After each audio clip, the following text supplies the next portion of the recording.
You're listening to Nationwide 90 FM. The time is 3 minutes after 9. You're inside the Consumer Hour with Nora Gay Banton.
Good morning to you. It is Tuesday. It's Tuesday, May 21, 2024. We are alive and well, and for that, we give God thanks. The month of May, we got one more week. Well, 1.5. Thursday is a holiday. We thank God for that as well. Amen, amen. Thanks for the holiday.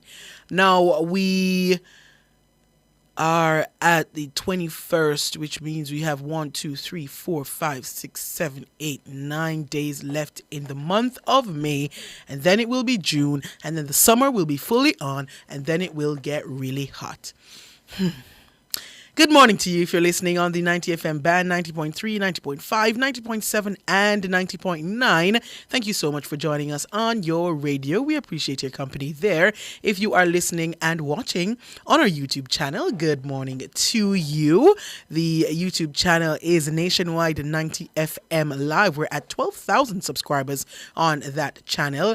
If you have not yet subscribed, please click the subscribe button. It's free, it's simple, it's easy. While you're there, also click the notification bell so that you won't miss a live video or when we post any other content.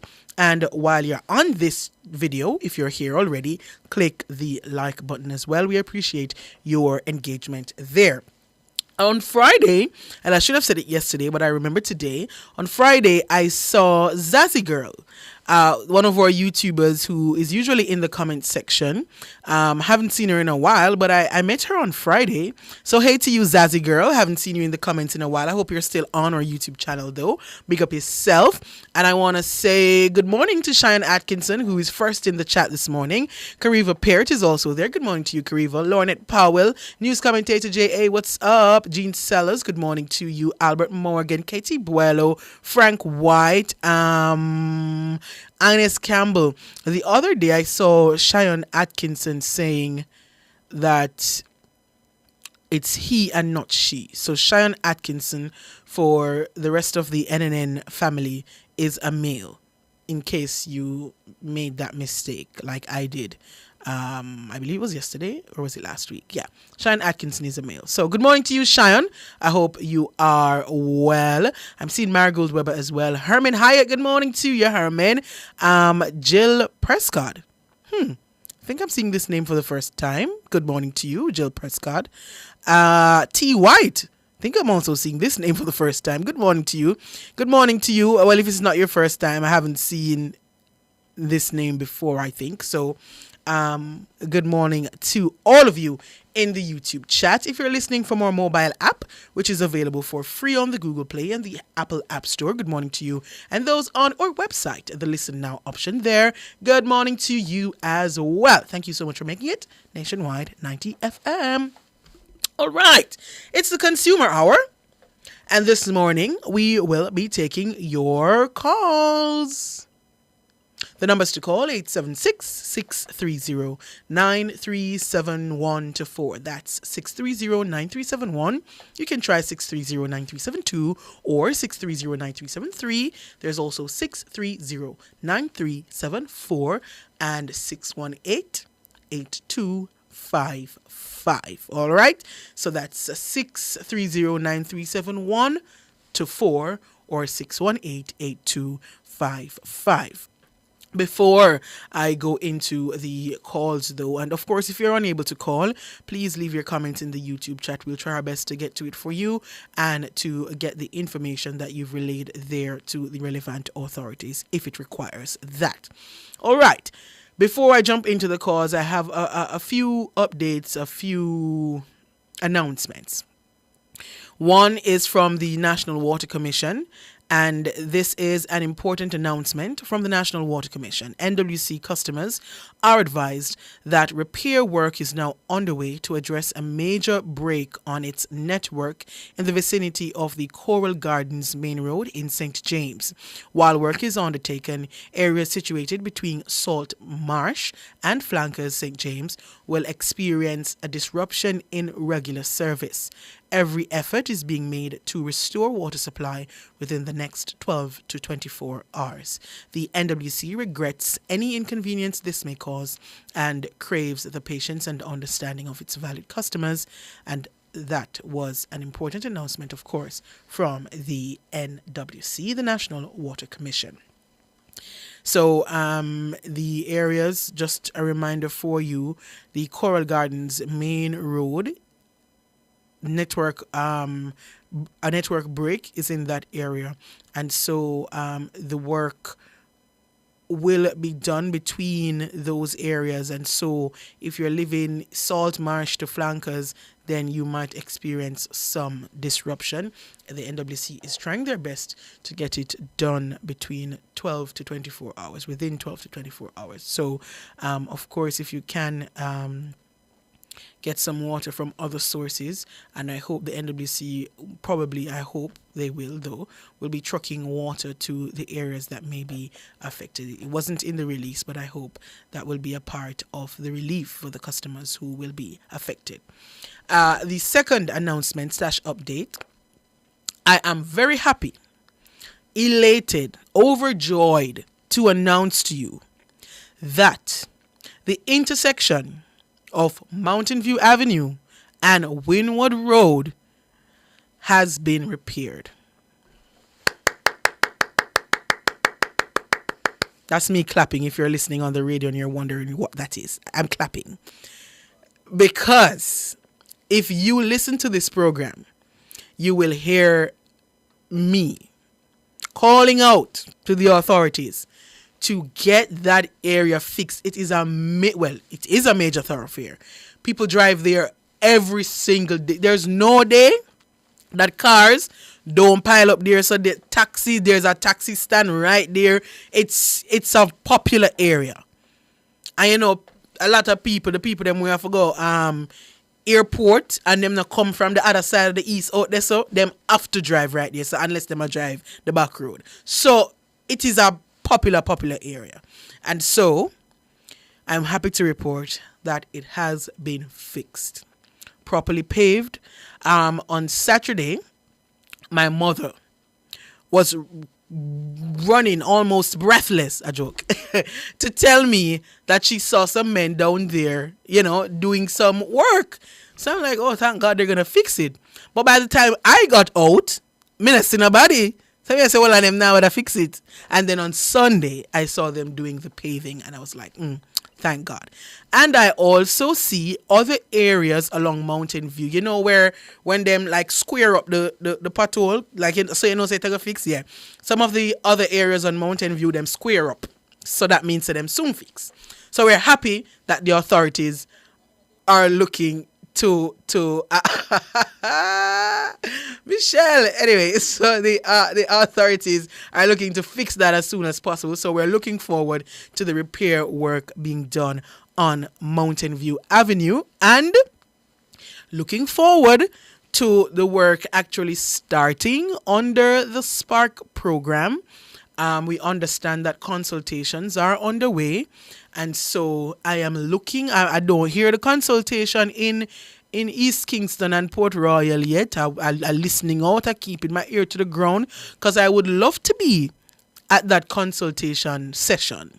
So if anybody is out there and when it is, they can tell me, please, the consultation for the Spark program, the consultation with the constituents for the Spark program for East Kingston and Port Royal.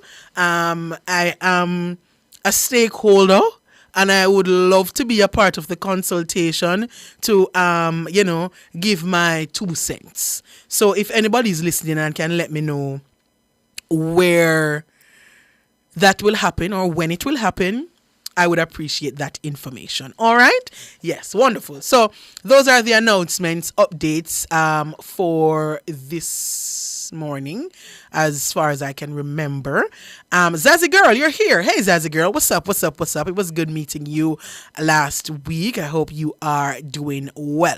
The numbers to call, 876-630-937124 or 618-8255. We take a break and come back with your calls and questions, queries, concerns in the YouTube chat.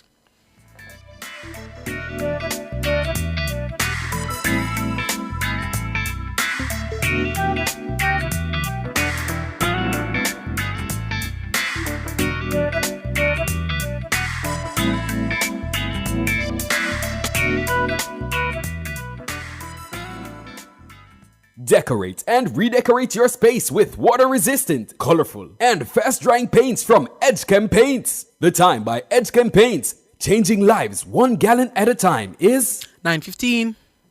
Outperform, outlast, with top performance, Chakama, reliable, full stop, not comma. We have the expertise for drilling and demolition. We have the power tools for plumbers and electricians. Fancy select tools, 3 parts and 3 repairs. 3 parts, 3 repairs. 2 to 3 years. Hilton, available at Delta Supply, 106 Hagley Park Road. Call us at 876-302-61124. Delta Supply, we service what we sell.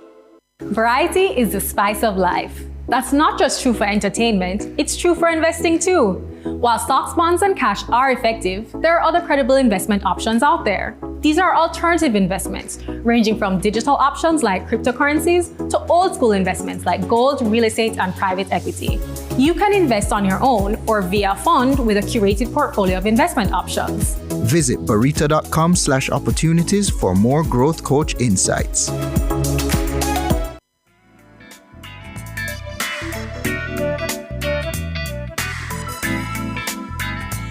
Good morning. You're back here inside the Consumer Hour on Nationwide 90 FM. I'm Nora Gay Banton. We're taking your calls this morning inside the Consumer Hour. The numbers to call, 876-630-9371. That goes up to 4 or 618-8255. And just before I go to the phone lines, Katie Buello says, Nora, then oh you call me he. I'm a correct you. I ain't never corrected. Katie Buello, I am so sorry. To the NNN family, Katie Buello is a female. Katie Buello is a woman, so don't call Katie Buello he. Katie Buello is a woman, and Cheyenne Atkinson is a man. There we go. Clarification for all. All right? Chris, good morning to ya. Yeah, top of the morning, Miss Banton. Top of the morning to you, Chris. How are you? Well, giving God thanks and good morning, Michelle. How you do, Mrs. Simmons? Much respect. Well, sometimes you might not hear me calling still, but I'm here sitting down listening, you know?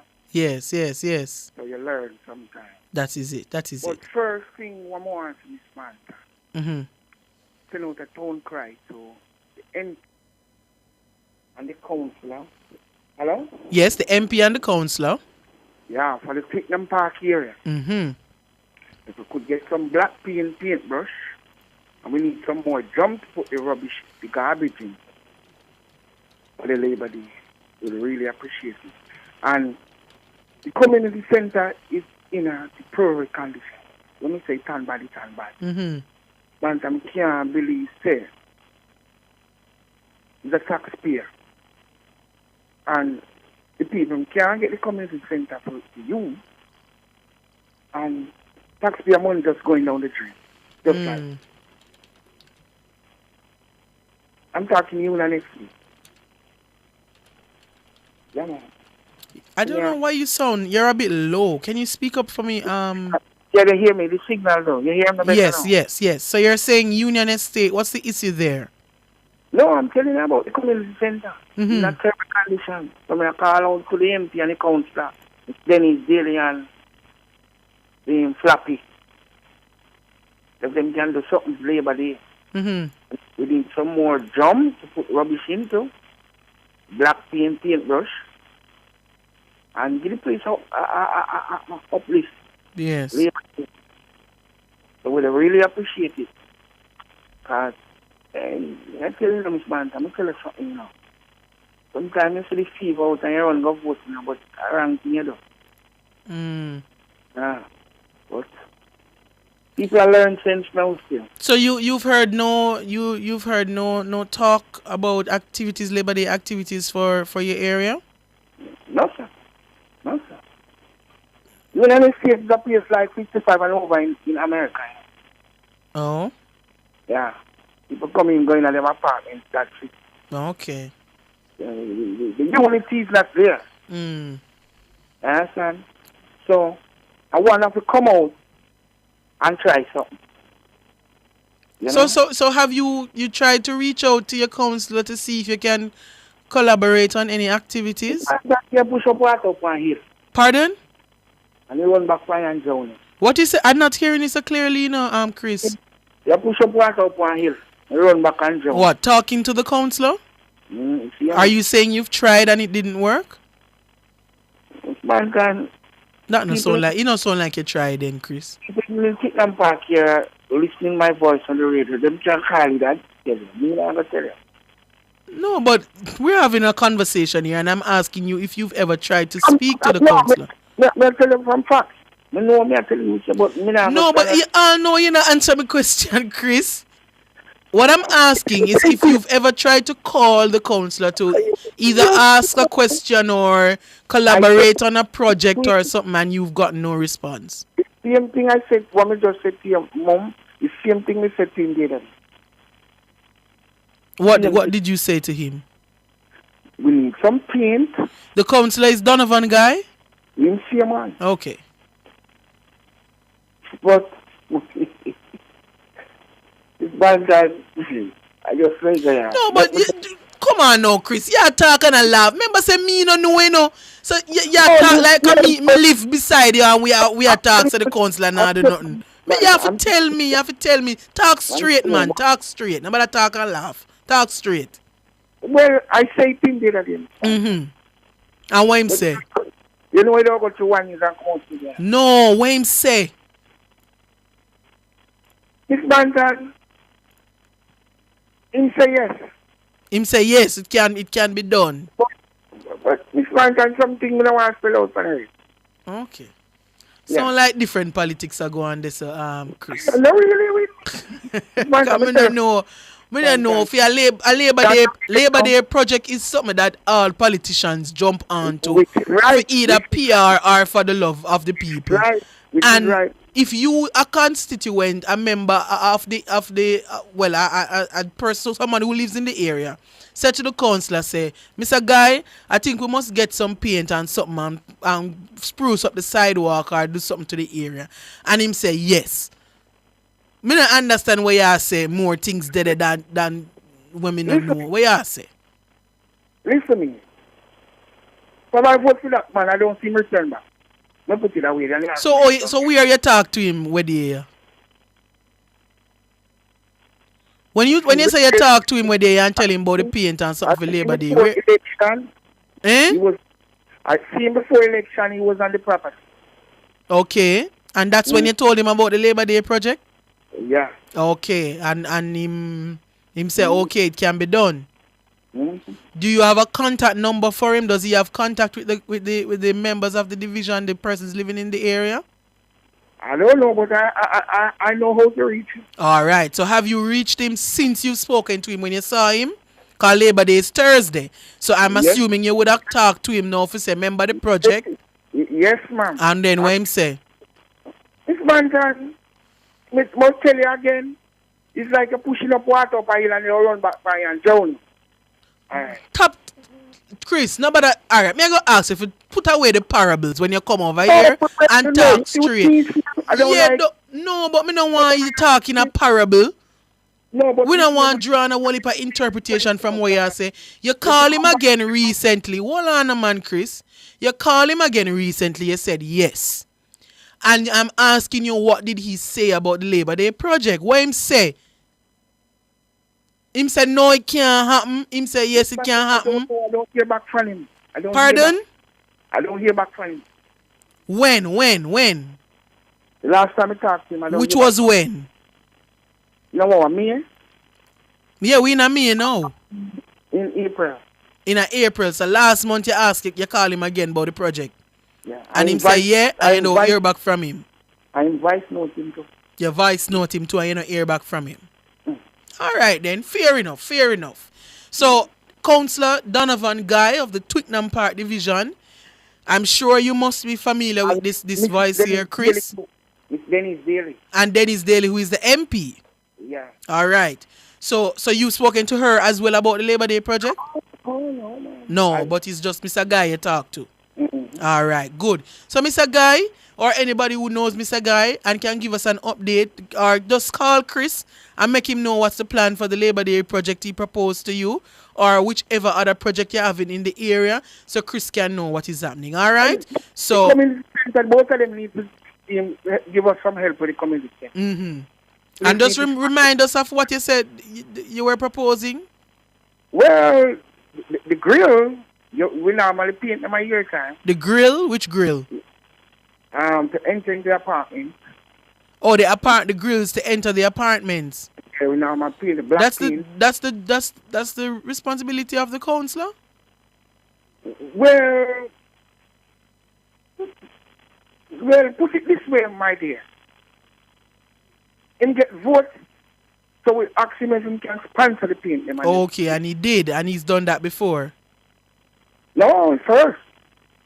It's the first you're asking him to do that? Yeah.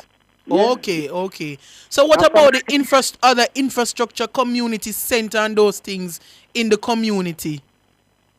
Sidewalks, school, them little something there, none of them something there in a Twickenham Park. There's a whole lot of things to that. Right. So only reach a grill. No man, the grill, we normally do the grill them a year time. Yeah. We normally do paint out the parking lot where Miss Banton, you park there, so. Miss Smith park there, so. Okay. But I would think, though, that the Labor Day project under the councillor would be one that, would take on more community-centered things like the sidewalks, a little debushing here, plant some trees here in the park. I don't know if there's a park, a community center, schools and so forth that benefit everybody, not your grill. Miss Banton, let me tell you something.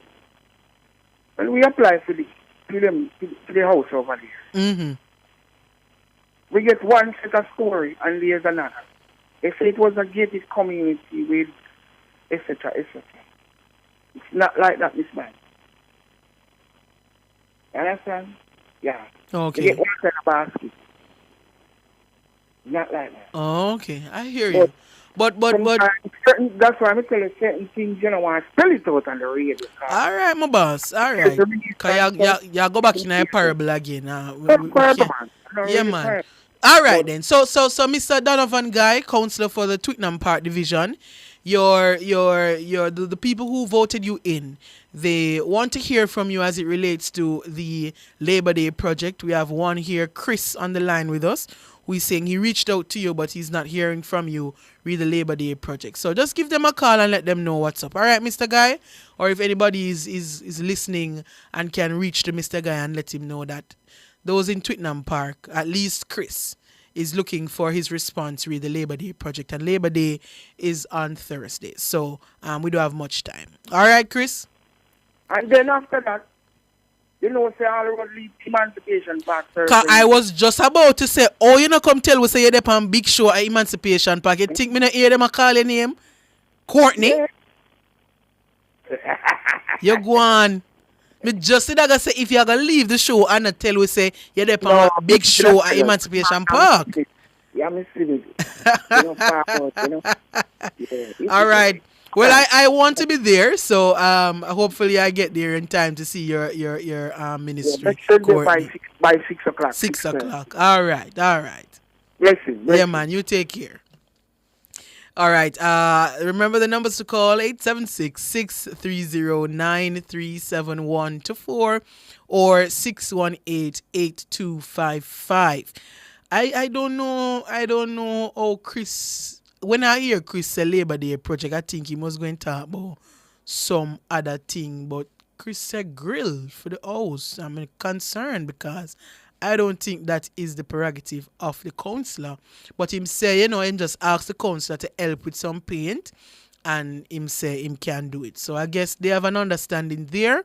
But I would hope that there would be other community-centered projects that would be done on Labor Day.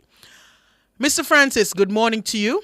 How are you? I have not spoken to you for many moons. Many moons, and I'm going to ask you a huge favor if you could just hold the line for me. We're right up on the break now, and I come back to you right after.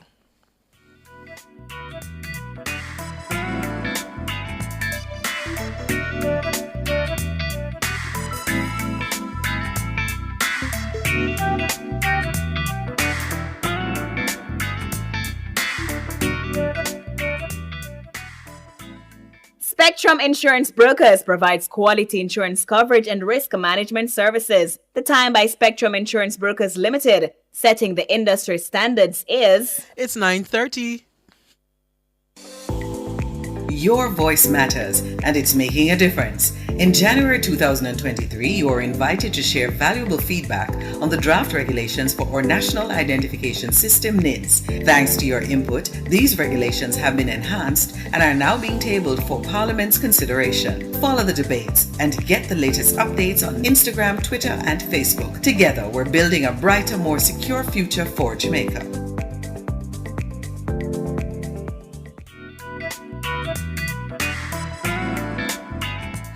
Good morning. You're back here inside the Consumer Hour on Nationwide 90 FM. I'm Nora Gay Banton. We're taking your calls this morning. The numbers to call: 876-630-9371 to 4 or 618-8255. And of course, if you're unable to call, you can leave your questions, comments, concerns in the YouTube chat. We're live on YouTube. Nationwide 90 FM Live is the name of the channel. All right, James Francis is on the line. Good morning to you, Mr. Francis. Are you back with me now? Yes, we're back with you now. How have you been? I am good. I've been good. How have you been? I like to use the word fear to find. Fear to find. That's fair. Well, let us say to the workers island-wide in all the unions that it's a workers' week, union week, trade union week, Okay. And I listened to the woman at the Ministry of Labor last week talking to one of the reporters, the Director of Industrial Relations, and I think our presentation was pretty good, and she made mention of the waterfront days and the Buster and the Manly days coming up with the struggle of the workers, Mm-hmm. So I just want to say to the workers, my members especially island-wide, that we are hoping to have a good Labor Day coming up, and hope that everybody will turn out to find something to do, Okay. I remember the great Lasses Beckford and all those great trade unionists who have passed on, Yes. But I just want the nation to know that I am the longest living trade union leader in Jamaica today. I got a big award at the Pegasus sometime 2 years ago with respect to my contribution to labor relations and industrial relations, Yes. So I have paved the way. I've set up the United Union of Jamaica, and one of the good reports that I have is that the number of the workers in the police department, the civilian area, have gotten their appointment. Yes, they're now on the permanent job. employees. And that is something that I've been fighting for Good. for years. I spoke to Dr. Chung one at a time. He didn't reply to me properly because you are going to have an award for workers and going to give them something. You need to call the unions as we used to do, sit down and give the union a hearing. So far, so good. We are here watching the political scene with the Golden and the government and thing, So we hope that things will work out to the best, that everyone can enjoy. But so far, Mr. Francis, how long have you been the head of the United Union of Jamaica? Oh, a very nice question. Probably 20 odd years or more. 20 odd years. Are you training anybody to take it over when you decide to let it go? Yes, I have a son or two, who we meet and they have knowledge of the trade union movement. And we talk from time to time. Sometimes they visit me and things. But, yeah, but I mean, do you have executive members and so forth? Yes, man. We have executive members. I'm a member of the Confederation of Trade Unions. Okay. And we have our executive members, such as the auditor. Okay. I have an auditor who set up my books for Spanish Town Record every 2 years. Okay. How many members do you have? How many workers fall under the union? You want to come read me now? No, I'm interested to know. You want to send your union friends go and read me now? About 1,000 march, about 1,800 workers, down the line. And we have lost a lot of workers because, the pandemic and a number of other issues and a lot of closure. Business close here and there, and we lose a lot of membership, and all the unions, have suffered this sort of loss, So, but we have to wake up some more, and because in the hotel industry there are thousands of workers who have not yet tasted the beauty of union representation. There are thousands of workers all over in the security guard industry, and so there's a lot to do, and we need more workers. More workers need to come in, and we need to employ unionize workers. But so far, the program is busy this morning. I just want to wish you and your Cliff Hughes, all of you, a happy Workers' Week, and hoping to. I know you're not going out to Labor tomorrow, Labor Day, How you know that? I have a feeling. You have a feeling? You may be wrong. I have a feeling. But let me just say, though, I've been listening to you for many months. Yes. And, your work, your presentation, your work has been very perfect, very good. Thank you so English, much. Very good pattern of good behavior, patience, and you treat people like people, and I think that will help you to grow some more, and so that when you have your own business, you will. But trade unionism is a permanent continuing organization created by the workers. Yes. It is the workers who create the trade union. Indeed. Yes. To protect themselves and their way of life. And industrial relations is a permanent continuing organization. It also includes labor relations. That is management side of the thing, and you have collective bargaining. Well, Mr. Francis, we have some other persons on the line waiting. I want to thank you so much for calling, though. Appreciate it, and happy Workers' Week to you and your union members. You take care now. All right, we have William on the line. Good morning, William. Morning, Miss B. Good morning. How are you? Not bad. A few quick points here. Mm-hmm. Downtown at West Parade there. Mm-hmm. This thing about 7 years or more, they dig it up. I don't know if it's the Parish Council or the Water Commission. Then they dig it up and fix some pipe underneath there. And up till now, from Big Tree go right up to West Queen Street. If you go there right now, that side, dig up some place in some deep hole. West Over Big the Tree up to which sidewalk is that? I'm trying to picture it. But the west side of a parade. Almost in cross from Big Tree. You know where the digital store is? Yes. Right, on that sidewalk. Go straight back down to Big Tree. Oh, okay. Oh, yes, I know where you're talking now. I know where you're talking. Right. There's a Mother's along there as well. Right, the mother up at the corner. Right. Yes, you're right. You're right. It was dug up some time ago. Very long time. Yes, and it has not been fixed. You're very right, William. Mayor Williams.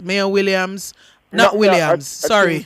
Hey, new mayor. Mayor Swaby. Mayor Swaby. Downtown Kingston. West Parade there. You're right, William. About 2 to 3 mayors that place dig up under right now and it's still there. No, that's true. It's been a while now, for real.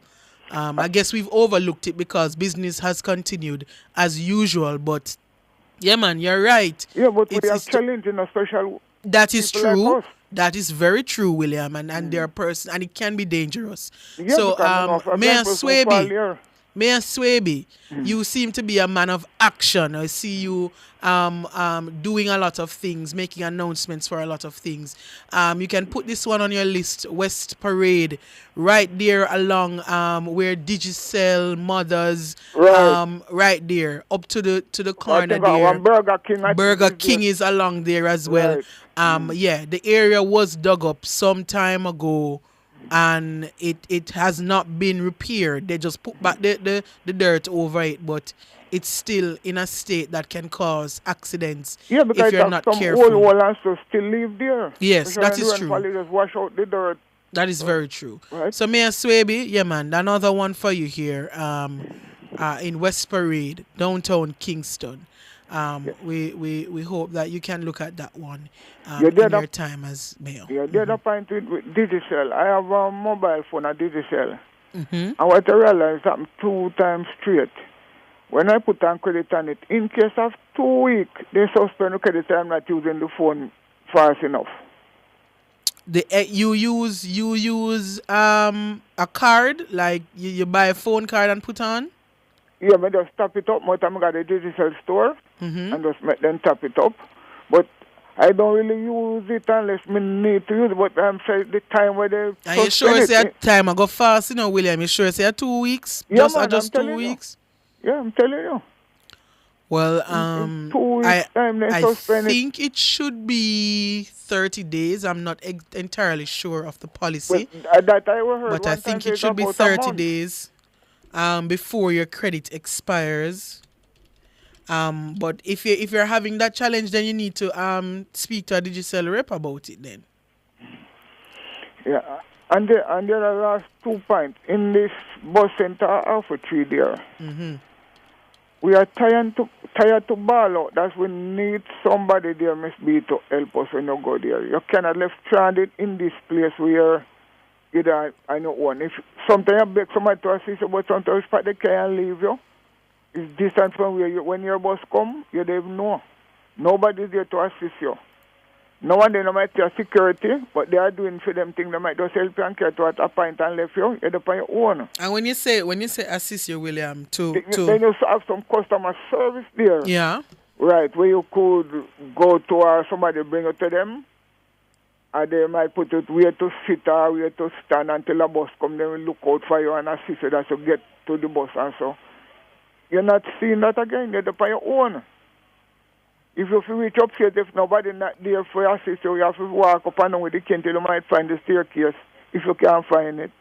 If you go by the urinal or whatever, you have a challenge. There's no one there to assist. You have to continue to ask other passenger many times. But I know there's a customer service desk in the transport center. I know at least there's one upstairs. A desk is there where one person sit down. Right. And sometimes that person might just barely can run because they might tell you straight up that they're not supposed to left her there. Oh, okay. Right? So they might just run to a seat and make you sit. And that is upstairs, none at all downstairs. That is true. And sometimes when you go there, that place locked too, I can tell you. Sometimes you go and there, there's nobody to all. assist you to say when the bus is here or which bus come or whatever. Exactly. And you have to know how you walk because you can slip off of that walkway in the road. In the driveway. Yes. Right? Oh. It needs some form of customer care. I agree with you, William, but I'm wary to call out because there are so many challenges with the public transport system right now, the JUTC especially. And this is just another one that is added to it. You know that the new minister has been talking about the fleet, increasing the number of buses.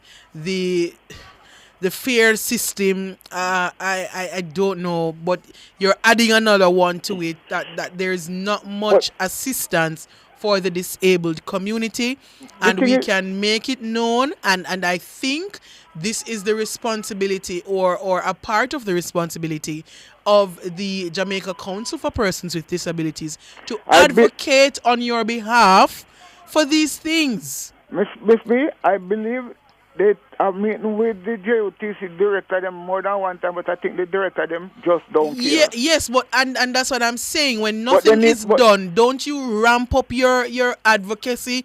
Don't you take it a step further? What is done? When you meet and nothing is done, what's next? That is my difficult now with the council. They're supposed to come and make me knowing where they are, what they do, that we can know exactly where we are. And you, the members of the Jamaica Council for Persons with Disabilities, must talk up too and say we need more advocacy. Most of the time, me like our only voice in the wilderness. Why? Well, William, we're on the break. So we're going to take the break and come back with some other callers. All right? Thank you so much for calling. We take a break and come back with more.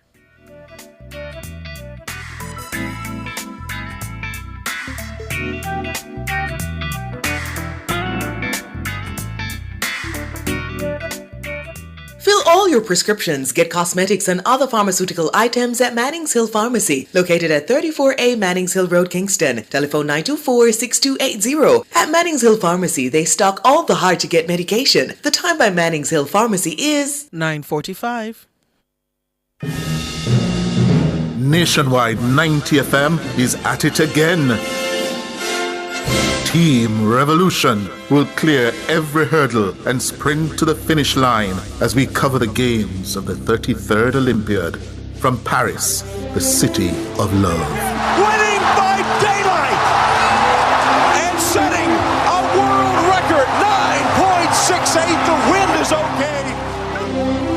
Nationwide's coverage is powered by our diamond sponsor, KFC. It's finger-licking good across all locations island-wide.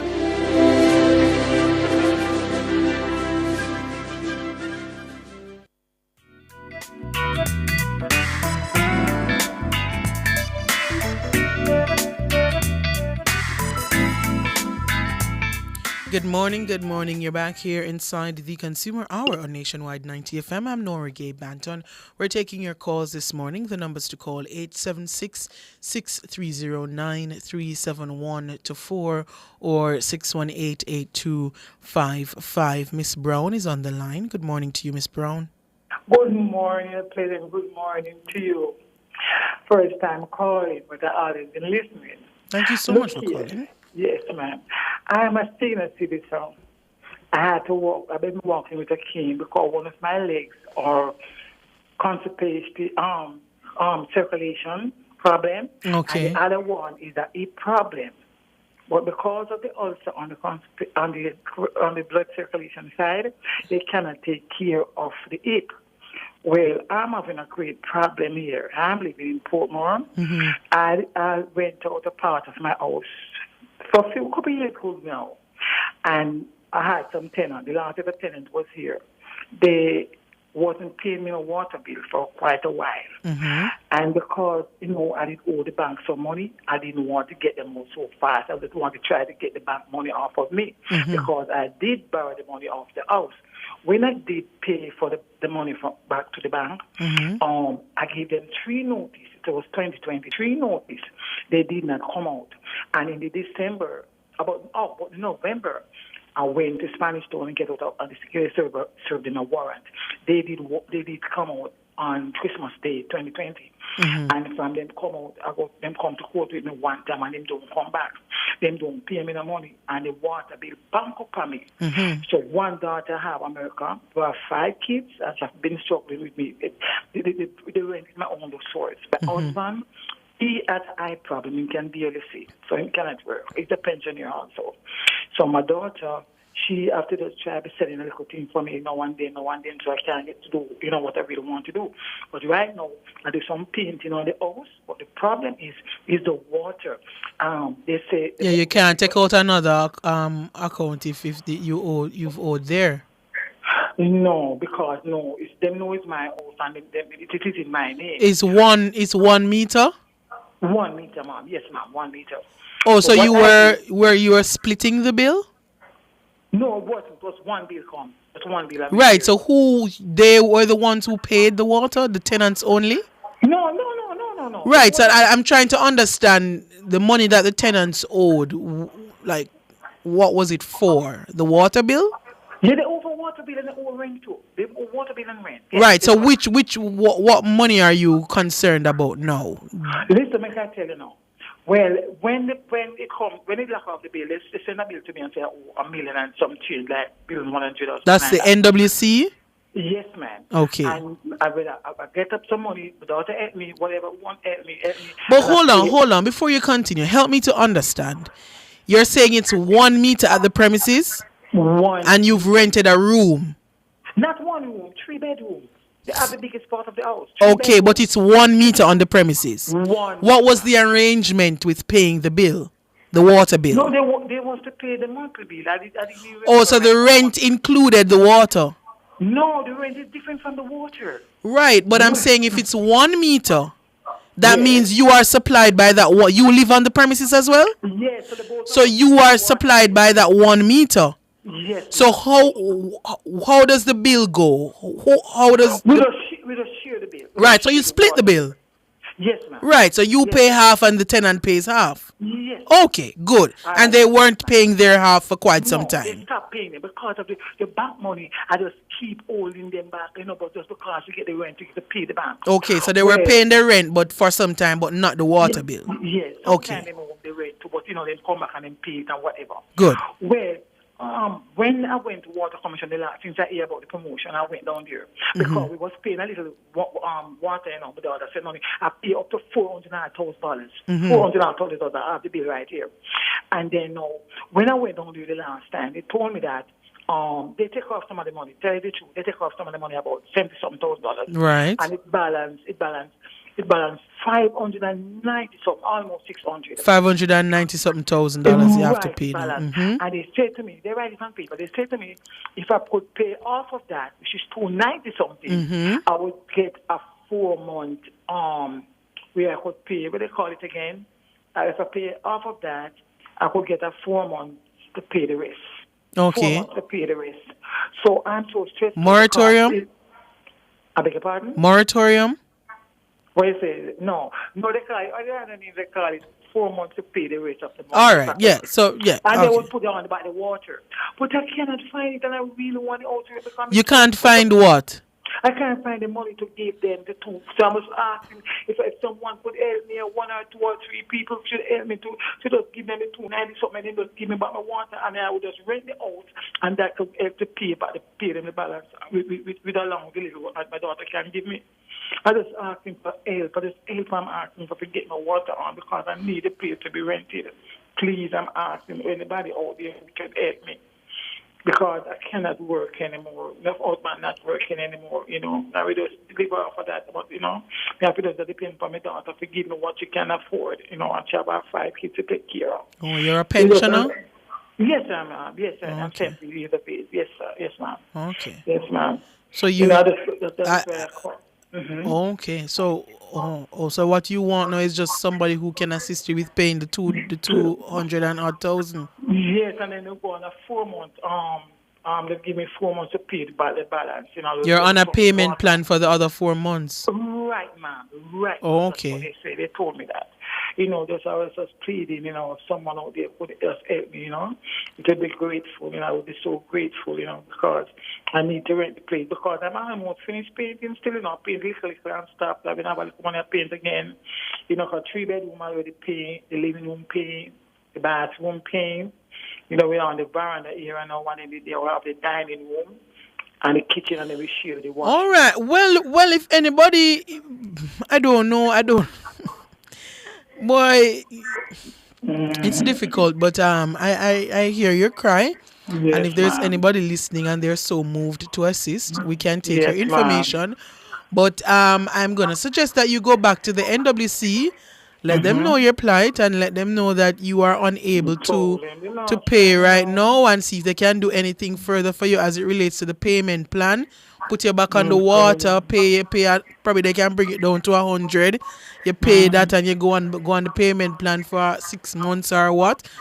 But The last time boy, everybody have them challenges dealing with it, Miss Brown. Honest. I'm just being frank with you. I'm just being frank with you. I know that. I was just pleading. Yes. Okay. So all right. So you can stay on the line if there's anybody who is so moved. We'll take your information and give it to them. But see, I'll suggest to you that you go to the NWC, let them know that really and truly you are unable to pay that 200 and odd thousand right now. If they can bring it down a little more for you and extend the period for the payment plan, you're willing to pay, but you're just not able to right now. All right? Yeah, and what they were saying, they say, is it enough me? It will be finished. Right, and I know that's when the promotion ends. Yes, all right. Yes, All right. So you just stay on the line and speak to Michelle. If there's anybody out there, we'll give them your contact, okay? All right. Mabel, good morning. Quickly. Hi, good morning, Nora. What's your name again? Nora, N-O-R-E. Nora. Yes. That's a beautiful name. Thank you so much. I'm just calling on the behalf of a lady who has cancer. She had done chemo and she had done radiation. And it is running after 3 weeks now. They sent her to KPH to do the last chemo. I do not remember the name that they said. That would be the last chemo. She's been going and going and going. Yes. Until they say they have to rotate the operating bed. So it is over the maternity part and over by the other side, which is KPH. There is no bed. I tried to get to Mr. Tufton, the Minister of Health. I did not spoke to him. I wrote him, and he wrote me back, and he said he will get to me. And until now, I don't hear anything from him. I know that they are very busy. But I am pleading. There is 6 patients who are supposed to get it. And they are not getting it the final chemo because there's no bed over by KPH to hold them? Yes, that is the operating bed, the one that they are going to go on and finish up chemo. It's one bed and they rotate it. So it don't come around, the rotation don't reach back to the time. Until now. So how long has the person been waiting? 3 weeks now. 3 weeks. Oh, and 6 persons are being rotated on the one bed? 6 people supposed to do the chemo. Right, but there's one operating bed, you're saying? Yes, and they rotate it. They send it over to the maternity part, and it don't come back over to KPH. Okay, so it's over by Victoria Jubilee, and it hasn't returned to KPH for the 6 patients waiting on it? Yes, ma'am, and I'm calling for help. I'm calling for help. I'm not here to disturb anyone. I'm just calling for help. Ministry of Health. We have to go, Miss Mabel, but Ministry of Health, the operating bed that supposed to hold the chemo patients. It's needed over by KPH, but it's over Victoria Jubilee. It hasn't returned for 3 weeks now. And I can't believe it's one operating bed. We're straddling between KPH and Jubilee. I don't understand that. Mr. Tufton, what's happening there? One operating bed? I don't believe that's the case. Let us know what's happening. But the 6 chemo patients, they are waiting. We went down there up to last week, Monday. Okay, and they said the bed's still over Jubilee. The doctor told us we have to get to our government. Oh. One bed, ma'am. Oh, Lord. All right, then. Well, I know someone has heard your cry. Let's see what can be done for the 6 patients waiting on the operating bed over KPH. Somebody in the YouTube comments asking how much the lady needs for the water. It's $400,000 she has to pay. The NWC says she can pay half of that, which is $200,000, and she's going on a 4-month payment plan for the next $200,000. If you're willing to assist her, you can give us a call. We can give you our number. Queen D is saying that there is an arrears plan. Yes, that's the arrears plan that she's on, Queen D, and she can't do any better than that. All right, so that's where we're going to leave it for the Consumer Hour. Making way now for Cliff Hughes Online. That was the Consumer Hour with Nora Gay Banton.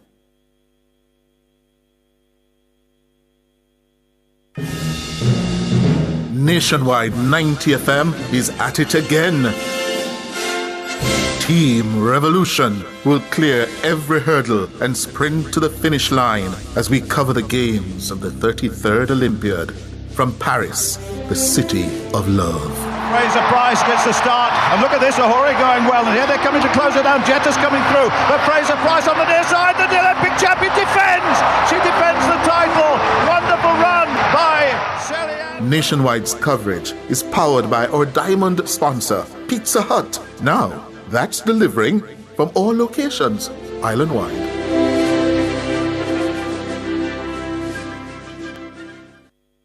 This time signal is brought to you by the Ministry of Industry, Investment and Commerce, Jamaica's business ministry. The time by the Ministry of Industry, Investment and Commerce is 10 o'clock. Cliff Hughes Online. Talk radio for all Jamaicans. My hands were steady. My eyes were clear and bright. My walk had purpose. My steps were quick and light. And I held firmly to what I felt was right, like a rock. Like a rock. I was strong as I could be, like a rock. Nothing ever got to me, like a rock. I was something to see, like a rock.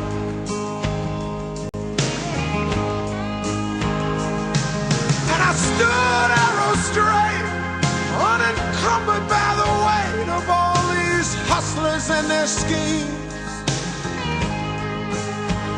I stood proud, I stood tall, high above it all. I still believed in my dreams. Our phone numbers are 630-9371, 630-9372, 630-9373, 630-9374, and 618-8255. Or find us on Facebook at Nationwide News Network and follow us on Twitter at Cliff Nationwide. You can also listen to Cliff Hughes Online live on the World Wide Web at nationwideradiojm.com or via the Nationwide 90 FM app on your mobile phone. Now, here's your host, Cliff Hughes. Good morning. Good morning. Let's get to work. Cliff Says is brought to you by Educom Credit Union, providing value through service. Cliff Says, what's on his mind? Unfiltered analysis and commentary. My hands were steady, my eyes were clear and bright. My walk had purpose, my steps were quick and light,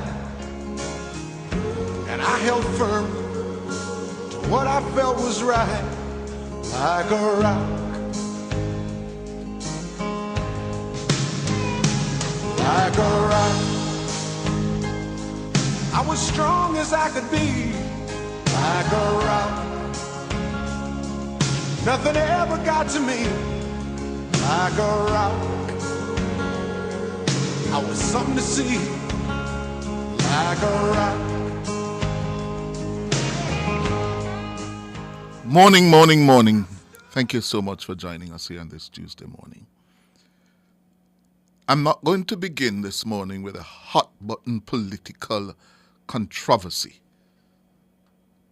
There are two other stories that are very, very important, and I don't want us to lose track of them. One has to do with the news yesterday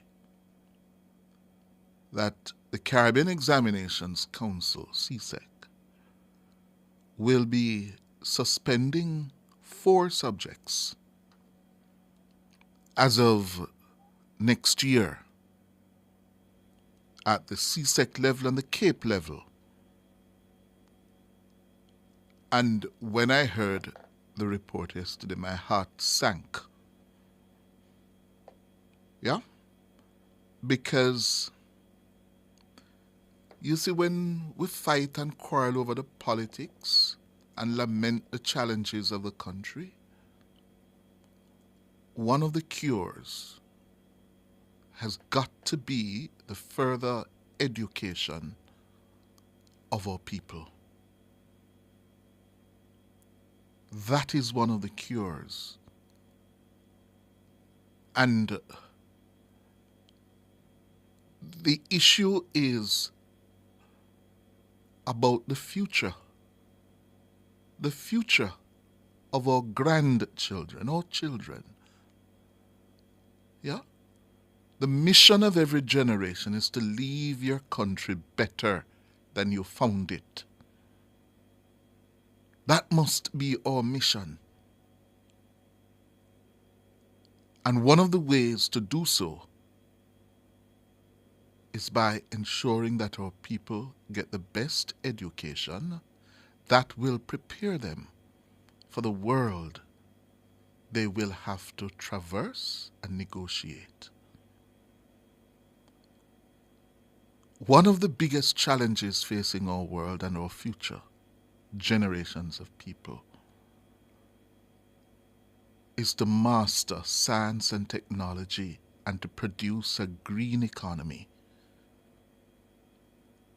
An economy that is based on sustainable development and utilization of our resources while preserving the house we live in. And when I heard the news yesterday that one of the subjects that will no longer be offered, green engineering, then there are electrical and electronic engineering and technology. My heart sank. This is a backward step. A backward step. And then there was another story yesterday. We have been celebrating the completion of the Harbour View to Yalas leg of Highway 2000, or the Southern Coast Improvement Highway Project. And I'm hearing that the 10 local subcontractors and their hundreds, if not thousands of employees are out of pocket to the tune of over $2 billion. $2 billion. While the major contractor, the Chinese, China Harbour Engineering Company, they are good. They have no such out-of-pocket dilemma and problem. And this is a story that we have been tracking for the last 2 years at Nationwide. And when we aired their concerns just about 2 years ago, 2022, they were hurriedly called to a meeting at Jamaica House, chaired by the Prime Minister, who made them certain promises. And now they're telling us those promises have not been kept. The problem has gotten worse 2 years later. $2 billion from unsettled claims under their contract with China Harbour Engineering Company. They say their pleas have been ignored for those 2 years by the National Works Agency and the Holness Administration. They say despite promises made by the Works Agency under its CEO, E.G. Hunter, their dispute with Czech remains unresolved, and the commitments and promises made by the Prime Minister and E.G. Hunter have not been kept. So they have come to us again pleading with the Prime Minister and the Holness Administration to fulfill the promises they made to them 2 years ago. Local subcontractors employ hundreds of people, hundreds of Jamaicans. They have their bills to pay. They have to survive. And what we're doing to them is just not fair. It is unacceptable. And unless E.G. Hunter and the Prime Minister can tell us otherwise, it is despicable. $2 billion, what you're doing, you're sending them out of business. They're facing ruin. And they have done the job. It's not that they haven't done the work. They have done the work. Here's more from Mahira Stewart's report on this. Despite the Harbourview to Yallah's leg of the $59 billion highway being opened in February to much fanfare, the local subcontractors say there's nothing to celebrate. They're accusing the National Works Agency and the Holness Administration of leaving them at the mercy of what they say are unfair contractual terms under the arrangement with the Chinese company, Czech. The contractors say the contractual terms have left them out of pocket to the tune of nearly $2 billion. They say they have no recourse as the arbitration arrangements in the subcontract requires them to wait until the expiration of the major contract in 2 years before their concerns can be heard. The seat of arbitration is in Trinidad and Tobago. Owen Campbell of Build Right Contractors is one of the 10 local subcontractors. He says those provisions are doing an injustice to the subcontractors. Now, the implication of something like that is obvious. It means all the contractors' dispute and monetary dispute throughout the life of the contract can never be resolved until the end of the main contract, which now may be another 2 to 3 years from now. So it puts us all into a serious monetary bind. As large sums for each contractor, the disputes continue to add, and at this point, if you were to add up the claims of all the subcontractors, it should be approaching $2 billion or more. Nationwide's reporting on the issue in June 2022 resulted in a high-level meeting being convened by Prime Minister Andrew Holness with then Works Minister Everald Warmington, CEO of the NWA, E.G. Hunter, and the 10 subcontractors. It's understood that at that meeting, Mr. Hunter gave assurances that the concerns of the local subcontractors would be addressed.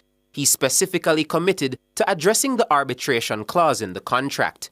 Nearly 2 years later, the contractors say that promise has gone unfulfilled. Repeated efforts by the subcontractors to follow up with the NWA boss have been futile. Nationwide News has seen copies of the letters sent to the NWA seeking an update. The last letter was dated March 6, 2024. There was no response. Junior Leslie of Alcar Construction is pleading with Prime Minister Andrew Holness to intervene and have the promises made in 2022 addressed. He says the contractors and their staff are facing financial ruin. our business is affected significantly in terms of our cash flow. It means that we can't clear our bank loans because we have to be paying monthly payments, at very high interest rates, 12% and stuff like that, what we've been doing for years now, because the claims are not settled or we can clear our bank loan. With staff can't get an increase. I personally, my staff has not gotten an increase in 2020 because of all of these things. We barely have to hold on to a lifeline. Mr. Leslie is alleging Chinese contractors are receiving preferential treatment from the Wholeness Administration and the Works Agency. The Chinese are being treated far better than us. For one, as I said, their claims can be settled in quick time because their arbitration clause is for Jamaica. The Chinese are allowed to use most of our natural resources without even processing them the way we have to process it. They just cut it from the hillside and just use it as is. Take it from the river, use as is. All the materials that we cut or take from the river must be processed, must be crushed down to 2 inches before it can be used. Keon Hines of NF Barnes says he cannot understand why there's been no resolution of their concerns after 2 years. We had a meeting with him, and in that meeting, some assurances were given that a number of the issues were simple issues, as they put it, and easy to be fixed. It's sad that after almost 2 years, we've not had any resolution to any of those issues. Repeated calls to the NWA CEO's cell phone went unanswered. When we reached out to the Works Agency, we were advised he was not in office. Mahiri Stewart for Nationwide News. Thank you, Mahiri. Well, we have been talking with the local contractors, and you hear there, we made efforts to reach the NWA's CEO, E.G. Hunter, not been able to get through to them. Yeah? And this is after, repeated attempts. And let me tell you, they have an attorney. We have been speaking with the attorney, Christopher Honeywell, and they're going to be on Nationwide at 5 this evening at 6:40. Yes? To ventilate further their experiences. Yeah? If we're building road and we have local contractors involved, treat them fairly. Treat them fairly. Yeah. So that's at 6:40 in our Nation's Business this evening. The local subcontractors and their attorney will be with us. All right? After the break, more on the decision of CXC to stop offering agricultural science, green engineering, as well as electrical and electronic engineering and technology. This can't be. Are we talking about pushing STEM education now? This is madness. More after the break. My hands were steady, my eyes were clear and bright. My walk had purpose. My steps were quick and light. The Time brought to you by the Ministry of Science, Energy, Telecommunications and Transport. Fueling growth everywhere is 16 minutes after 10. Invest in Jamaica and make your money grow. Invest in Mayberry Jamaican Equities Bond, a safe and purposeful way to invest. How? We carefully invest your funds in top local companies, empowering you to profit from multiple businesses, not just one. With a minimum investment of just $20,000 and an interest rate of up to 10.5% per annum, it's more than just growth. It's profit with purpose. Discover more at www.profitwithpurposeja.com or contact your investment advisor for full details. Profit with purpose. Invest with Mayberry. My Mega Mart, best value by far. With so much to do in one location, make Mega Mart your one-stop shop. Pick up your groceries and houseware needs, grab a bite and pay some bills, fill your prescriptions and see the beauty products in our pharmacy. All in one amazing location. My Mega Mart, the best value by far.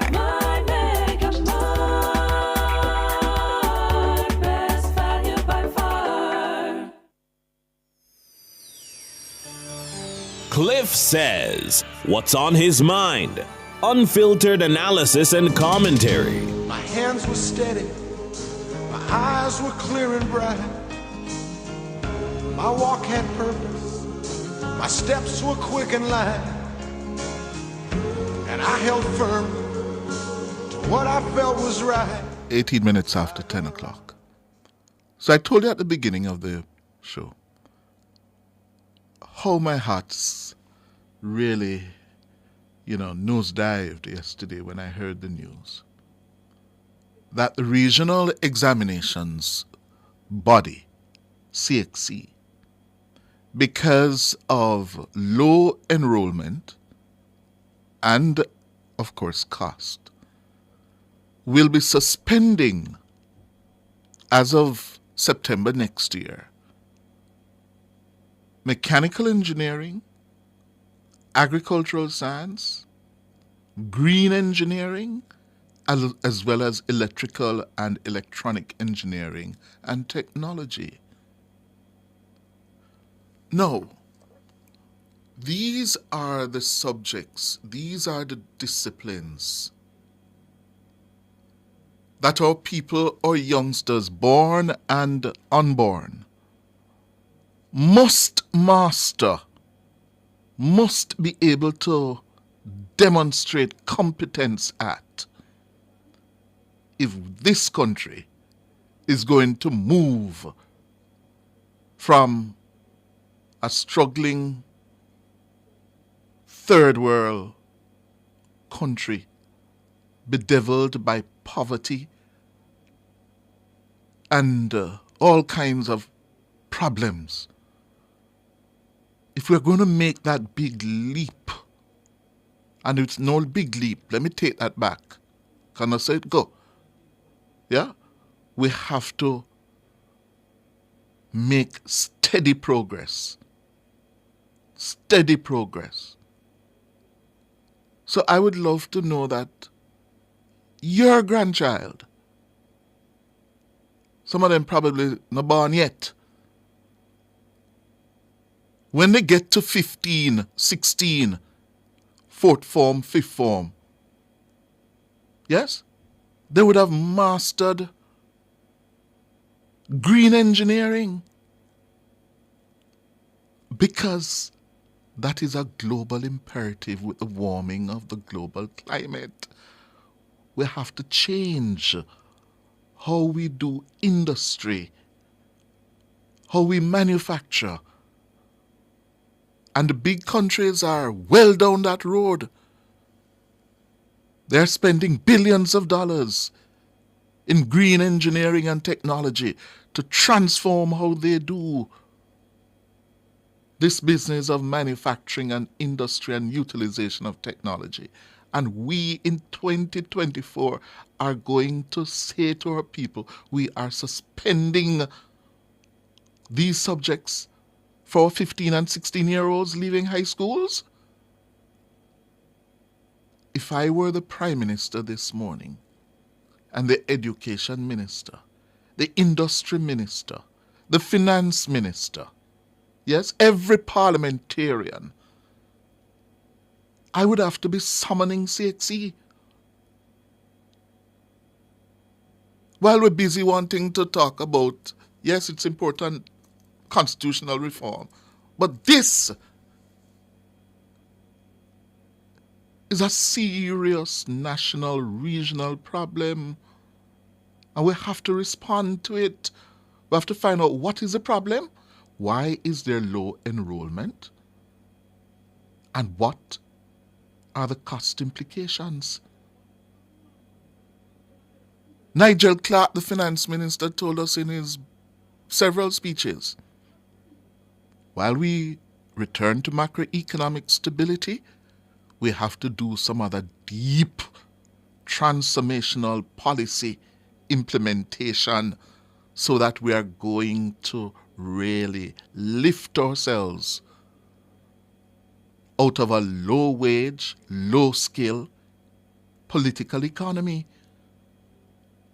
And there's no other way to do it. And I'm urging this morning, bringing attention to it this morning. That's all I have, a platform to bring these things to national attention. The Education Minister, no less than the Prime Minister, the Finance Minister, everybody should be asking, if you're a member of Parliament, what the hell is happening? This cannot be allowed to stand. In addition to the politicians, the presidents of the private sector organization of Jamaica, the Chamber of Commerce, the MSME Alliance, all of you in industry, the captains of industry, the service sector, tourism. This is going to affect our businesses. We in broadcasting. Where is the talent going to come from?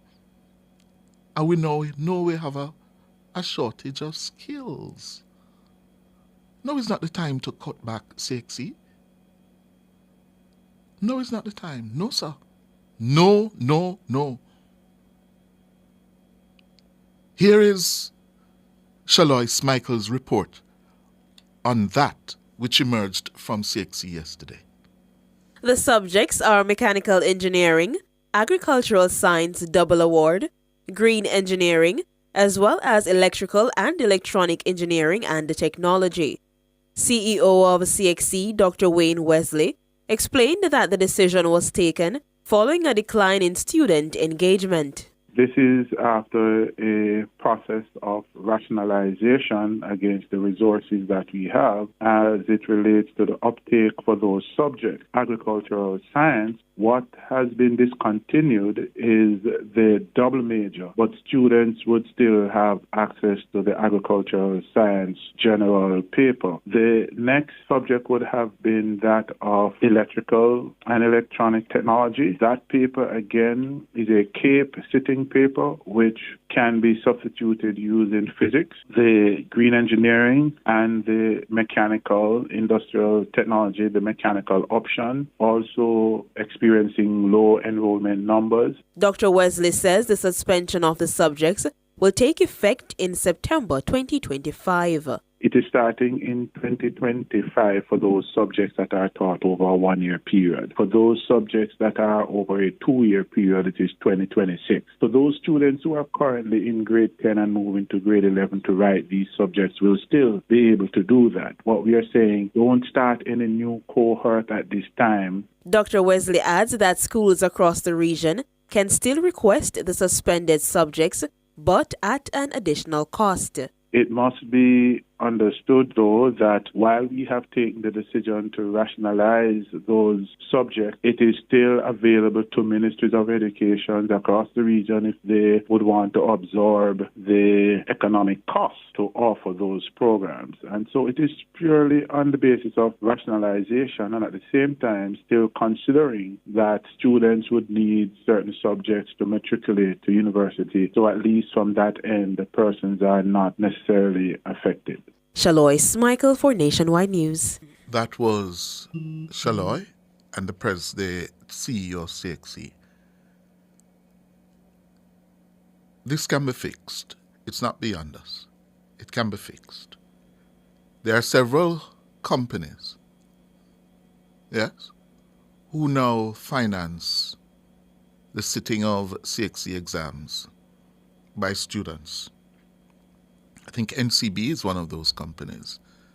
They finance 2 or 3 subjects. And I think this is something that we can sit down and say, how are we going to, first of all, identify the priority areas, that subjects, the disciplines we need for the future of Jamaica, and direct more resources to the sitting of those subjects. Not only for the sitting of the exams, but also the training of teachers. This is where planning becomes vitally important. Planning. And it takes some application. Yes. First of all, we have to be seized of what we're faced with and respond smartly. Yeah, smartly. and the role of the Jamaica Teachers Association, the universities of Jamaica, UWI, UTEC, the colleges, NCU, all of them, must be brought on board. And as I said, the captains of industry must be brought on board, because this is a problem for all of us. And that's my focus this morning. We have to maintain the sitting of these subjects, the teaching of these disciplines, to more and more young Jamaicans. I like to teach by examples, When I graduated from high school in 1979, many of you were not born yet. 1979. That's how many years now? 45 years ago this July. We didn't have IT as a subject, Yeah? We didn't have information technology as a subject. That was 1979. And we have had to be catching up, because here we are in a world where if you don't understand IT, you can't use a computer. If you're not computer literate, dog, name your supper. Yeah. They know me here, the youngsters around here. When I call them, so come, sit down, tell me, help me do this now. Yeah? Poor Mahiri. Mahiri is my young go-to when the IT man is not around. Yes? I don't go to Nora anymore because she insults me. Yeah. I don't go to her anymore. Yeah? But the point is, these things are absolutely important. Absolutely important. And this decision of CXC must be seen as an alarm bell to the policy makers, to industry, not only in Jamaica, but across the Caribbean.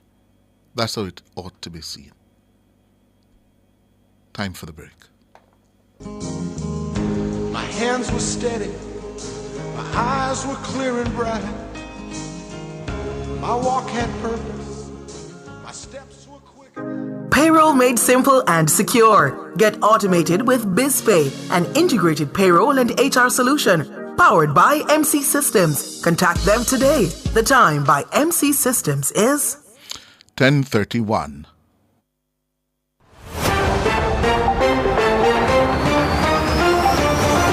This is Wayne Walker from Nationwide 90 FM, and I'll be reporting live from the 2024 Paris Olympic Games. Nationwide 90 FM understands that this could be the best Olympic Games ever. Never miss a single moment, update, commentary, or analysis from the 2024 Paris Olympic Games when you tune into Nationwide 90 FM. Ronnie James is coming at Hudson Smith, but watch the Jamaican! Here comes Antonio Watson. This could be a photo finish. The Jamaicans got it! Nationwide 90 FM, we promise to give you A+ coverage powered by our silver sponsors, Digicel and Supreme Ventures Limited.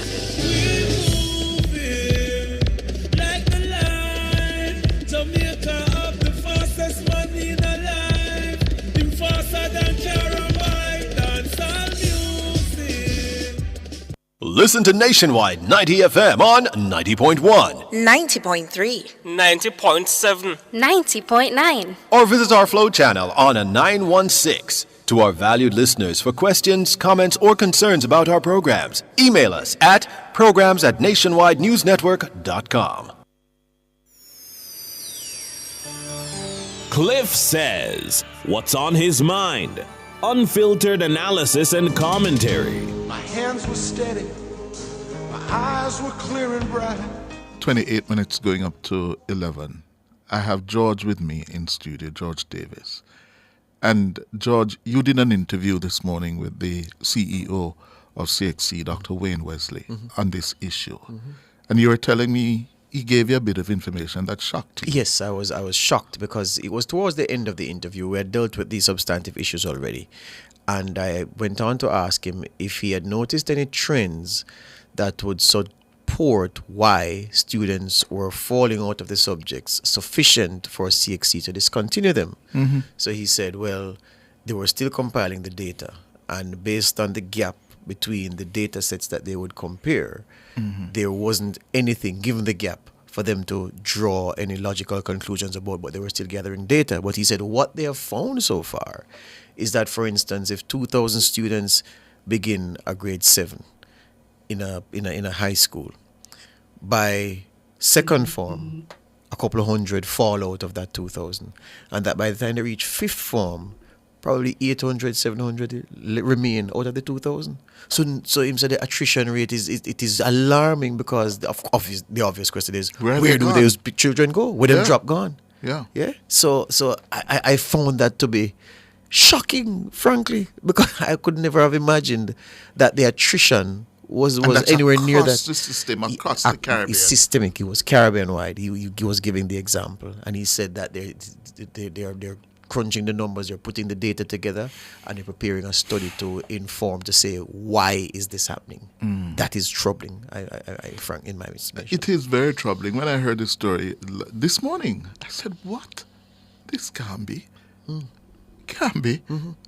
We have to respond. Well, thank you, George. Yeah, man. Yeah. The other news of the morning. So Prime Minister Holness has finally made some changes to his cabinet. Finally. The changes, essentially, there's a new information minister, Senator Dana Morris Dixon. She's now in charge of information.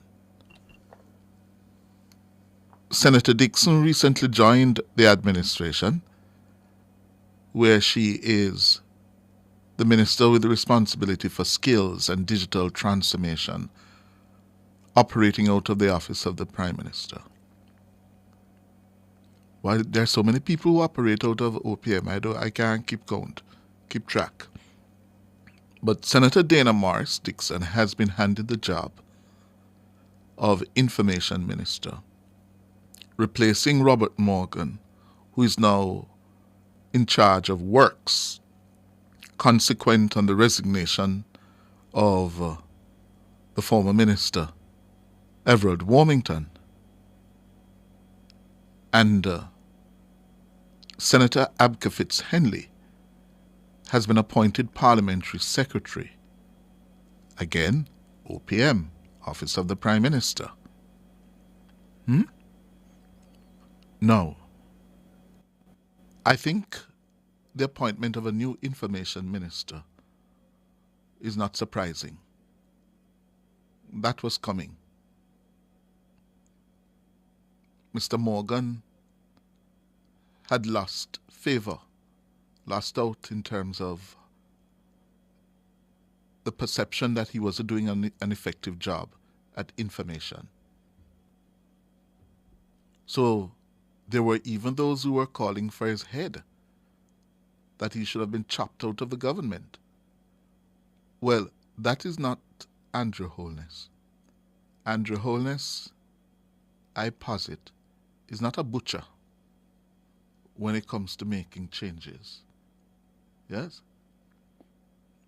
I think he would have learnt at the feet of Edward Siaga, and he would have seen the impact and the fallout, the constant battles, wars in the Labour Party under Siaga. And he has said, no, that is not going to happen under his watch. So even when ministers fall out and whatever, unless it is unpardonable, he gives them a soft landing. Yes? So Robert Morgan has not only survived despite the calls from within the Labour Party for him to be axed, but frankly, the Prime Minister has given him a promotion. Because the works portfolio is a major job. The government is investing, $40 billion over 2-3 years to fix roads across Jamaica, which is a major issue. And they are depending, if not banking on the Spark program for them to regain some lost political capital that they badly need to regain. The Labour Party is behind. The governing party is behind the opposition. So Mr. Morgan is being entrusted with a big job of making sure the Spark program begins urgently and effectively so that our roads can fix. And I heard him say last night in an interview with Tyrone and Ricardo that his phone has been going off the hook because people are saying, remember me now, my road. Yeah? Remember. So it is a big promotion for Robert Morgan. And if he makes a success of it, who knows what his future could be? Because so much is riding. The biggest problem is to get cut through the bureaucracy and the procurement process so that the roads can start fix and we get value for our money. We don't want to skullduggery. The money must go to fix the road and fix the roads well. Yeah? And that's a big ask. Big ask. So, I wish him well. Now, Senator Dana Morris Dixon. This is a woman who Prime Minister Holness has plucked out of private sector. She was with the Jane Group. And from all the checks I've done, everybody tells me, Dana, she bright. Bright woman. Yes? But some people are very bright, but don't have nothing in terms of personality. They're not likable. She's the opposite. She is likable. She's affable. She's a good communicator. And I think that will prove to be her biggest asset in this job as information minister. Yeah? She is likable. She comes across as genuine. She's not politically partisan.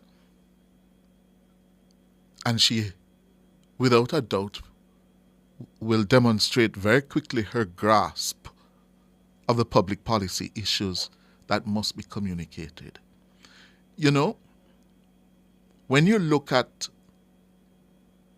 several former successful information ministers, and we use Burchell Whiteman, Maxine Henry Wilson, as a kind of benchmark. And certainly in the case of Burchell Whiteman will never raise his voice at you. He was a gentleman. Yes? You need as your information minister someone who is likable, believable, credible, who is going to make a good impression on people. And I think Holness has demonstrated again that he can spot talent, He can. Remember what he did with Nigel Clark? Took him out of... Nobody thought Nigel would be MP, much less finance minister, and such an impressive one. But Holness clearly spotted something there and pulled him in. Yeah?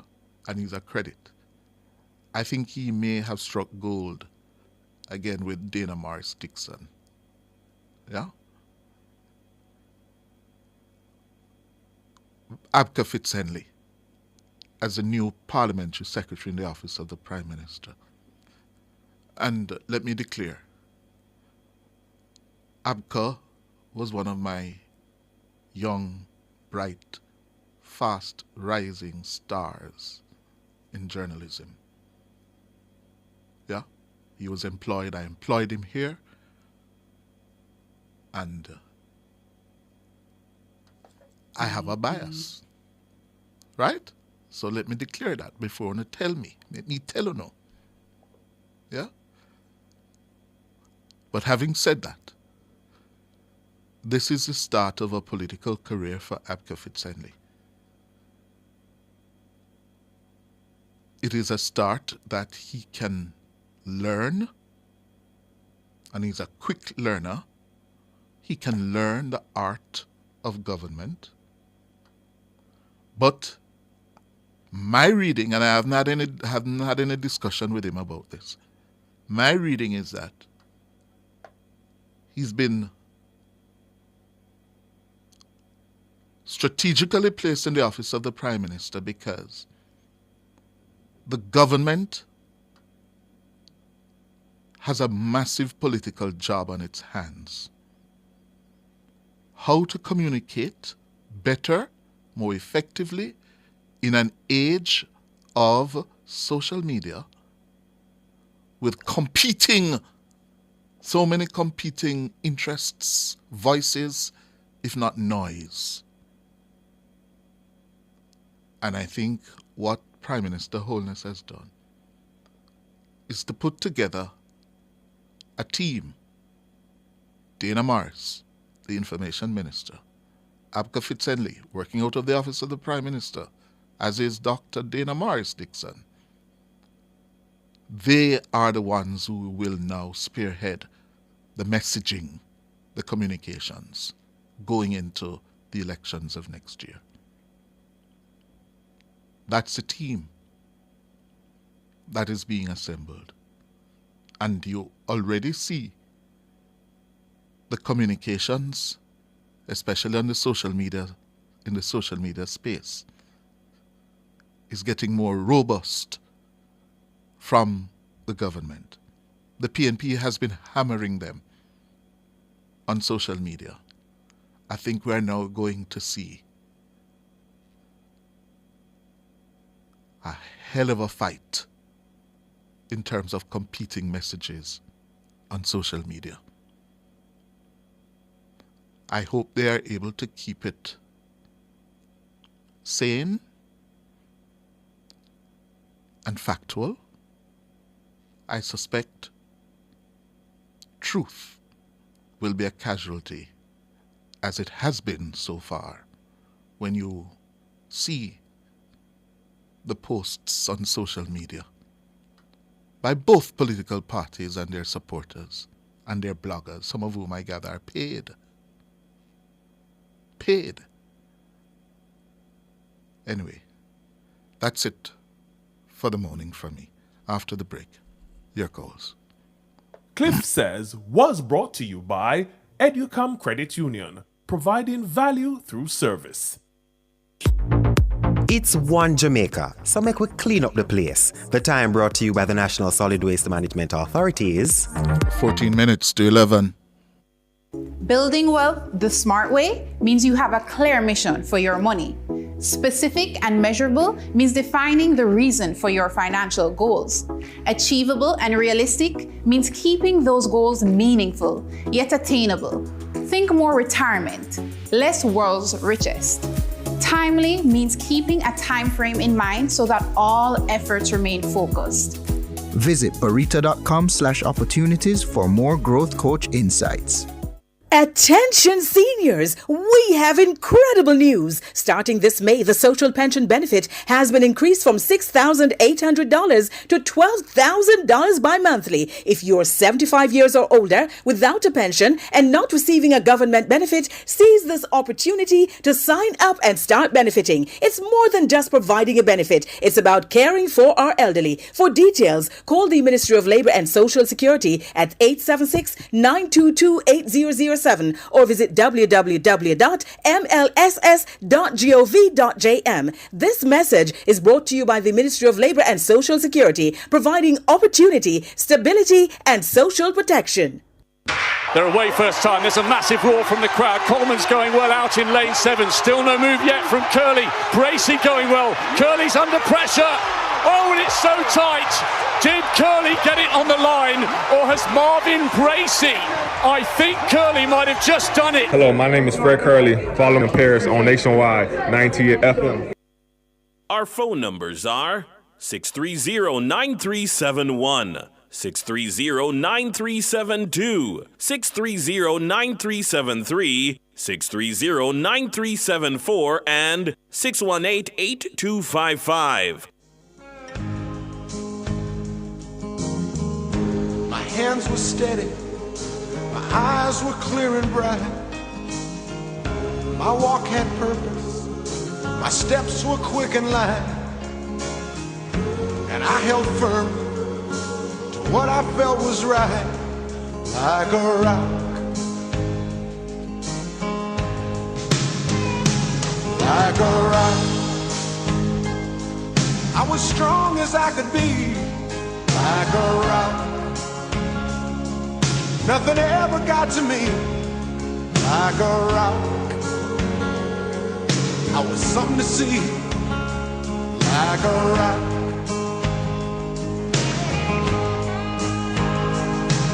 And I stood arrow straight, unencumbered by the weight of all these hustlers and their schemes. I stood proud, I stood tall, high above it all. I still believed in my dreams.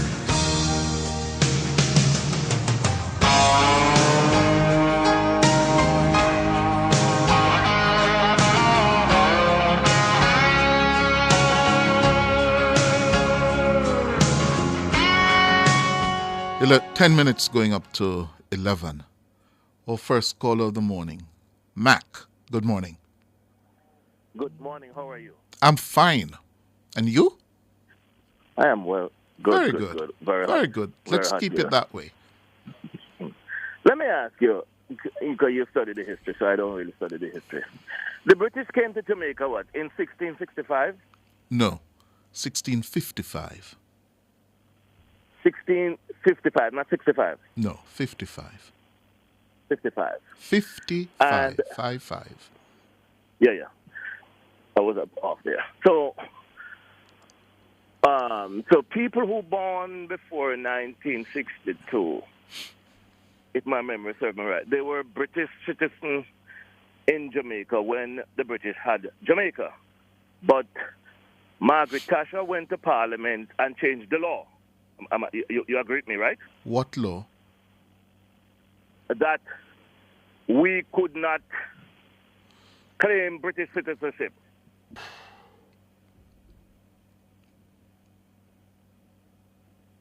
Hello? Yes, I'm listening to you. I'm trying to follow what you're saying. We could not claim British citizenship. So the law changed, because if she didn't do that, all of us who were born up until 1962 would be still classified as British citizenship, but they changed it in the UK. But, Well, I don't know if that is accurate. Margaret Thatcher didn't become Prime Minister of Britain until May 1979. Jamaica had begun. Jamaica I don't had. remember if it is Tasha, but it's one of them. I don't know if it's one. If That is- Tasha or me, but I know they changed it. You know. Yes, there was But a change, with- but I don't know if it is, as you have suggested, related to birth or the right to travel to the UK without the need for a UK visa. I think that's what you're alluding to. Well, you can Before get so, up to 62 August, if you Mhm. were born in Jamaica, yes, Mhm. you could easily travel to Britain and you would be seen as British virtually. Yes. Mhm. But let's put my own position on the line. I do not have a Jamaican birth certificate. I do not. But I can sit in Jamaica Parliament because I'm a Commonwealth citizen. I swear allegiance to the U.S., but I would have to give up my U.S. swear allegiance and then work with my Commonwealth citizenship documents and my Jamaican citizenship documents. I can sit in Parliament. You're preaching to the choir, so let me put myself on the line, okay? No law in Jamaica can stop me from sitting in Parliament as it present right now because I am covered under the Commonwealth. You follow me? Yes, I'm following you. Couldn't stop me.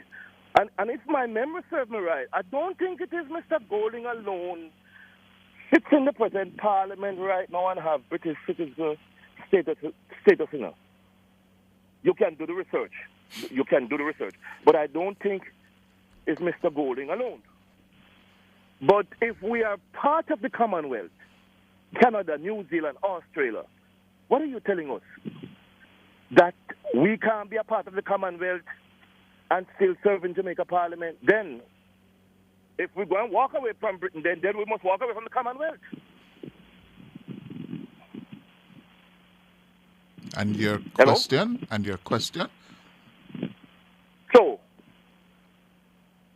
Mr. Golden can sit in the Parliament because the Constitution is not written by Oldness nor Golden. It's written by our founding father. And it allows him to sit in the Parliament. When we was drafting the Constitution with Britain, we should have been known that. Say, listen to me. If we are going to have 1 foot in and 1 foot out. So what we did, we have 1 foot out and we still have 1 foot in Britain. You follow me? Yes, I'm trying to follow you. I'm having a little difficulty, but I'm trying to follow you. So what is the question? What is the issue you have? So what I'm saying, is anything wrong with Golden sitting in Parliament in Jamaica? No. I think... So the argument done right there? No. Go ahead. No. The issue as I understand it, Mac, the opposition leader came to the people of Jamaica last week in controversial circumstances, questioning the approach of the government in the latest attempt at reforming our Constitution of 62. And in his public utterances, he made some statements. One, he first of all drew a red line in the sand that he was prepared to pull the opposition out of the constitutional reform dialogue if the government was not prepared to say and to agree to the Caribbean Court of Justice, the CCJ, as Jamaica's final appellate court. Court of appeal. I listened to you now. Listen to me, please. Okay. You notice I didn't interrupt you. Okay? Okay. Thank sir. you. Okay, sir. Thank you. And in making it clear that, listen, he was prepared to abandon the latest attempt, and I keep saying the latest attempt, because we have tried on a number of occasions over the last 30, 40 years to reform the Constitution of 62 without much success as a country. He also said that on the particular issue of Commonwealth-born citizens being eligible to sit in the Jamaican Parliament after being resident in Jamaica for a year, as prescribed under the present provision, that we should change, we should keep that, essentially, and allow for Jamaicans in the diaspora, people like you, to sit in the Parliament, despite being citizens and swearing allegiance to the US and other places. Now, this came as a surprise because, one, the party he now leads, the PNP, has had a very, very big history of taking a serious stance against dual citizens in the Parliament. And a lot of us recall not so long ago, 15, 17 years ago, the PNP went as far as going to court to remove from the Parliament those people who had dual citizenship.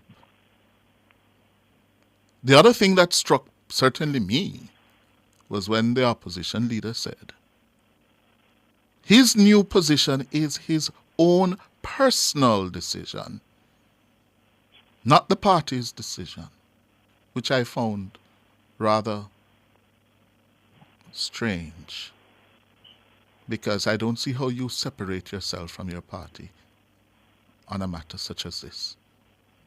Yeah? And then the other statement that really was very strident, he said full decolonization now. None of 1 foot in and 1 foot remaining in the yard of the king. Those were his words. His words. Can I? No, Yeah, I'm not finished. I'm not finished. Okay. He said that we should leave the monarchy now. We should get rid of the king and we should get rid of the Privy Council, knowing fully well that the matter of the final appellate court is contentious. What there's consensus on is leaving the monarchy as a head of state. There's general agreement on that. And having said some years ago that we should proceed to leave the monarchy because there's consensus, he now says 3 years later, no, I'm prepared to wait unless you agree to the CCJ as a final appellate court. That's what he said, which caught a lot of people by surprise. And then questions are raised, especially in light of his declaration that people with dual citizenship should be able to sit in the Parliament. A position adopted by the Constitutional Reform Committee, on which his two representatives, Donna Scott Motley, Anthony Hilton, sit and agreed to recommend that the old British legacy from 62, allowing for Commonwealth-born citizens to sit in the Jamaican Parliament, the Constitutional Reform Committee says that must be abandoned. We must get rid of that because it's a colonial legacy handed down to us from the colonial master, the colonial empire that was Britain. And he said, which then sparked questions about his citizenship and connections to Britain. That's a context, Mac. That's a context. Why people, and to complete the point, Mark Golding is not an ordinary Jamaican citizen. Mark Golding is not an ordinary Jamaican-born citizen. For the last 4 years, Mark Golding has been offering himself to be Prime Minister of Jamaica. Prime Minister of Jamaica, the most powerful office in the land. 4 years, 4 years within which he should have considered that, listen, I am still a British citizen. Is it morally or politically wise for me to retain that British citizenship when I am putting forward myself for the office of Prime Minister of Jamaica? A lot of people, including myself, have a difficulty with that. And that's the problem. That's the problem Mark Golding has. Yes, not the fact that he is Jamaican born to English parents, not the fact that he is not eligible, that he is eligible to sit in the parliament. That's not the problem.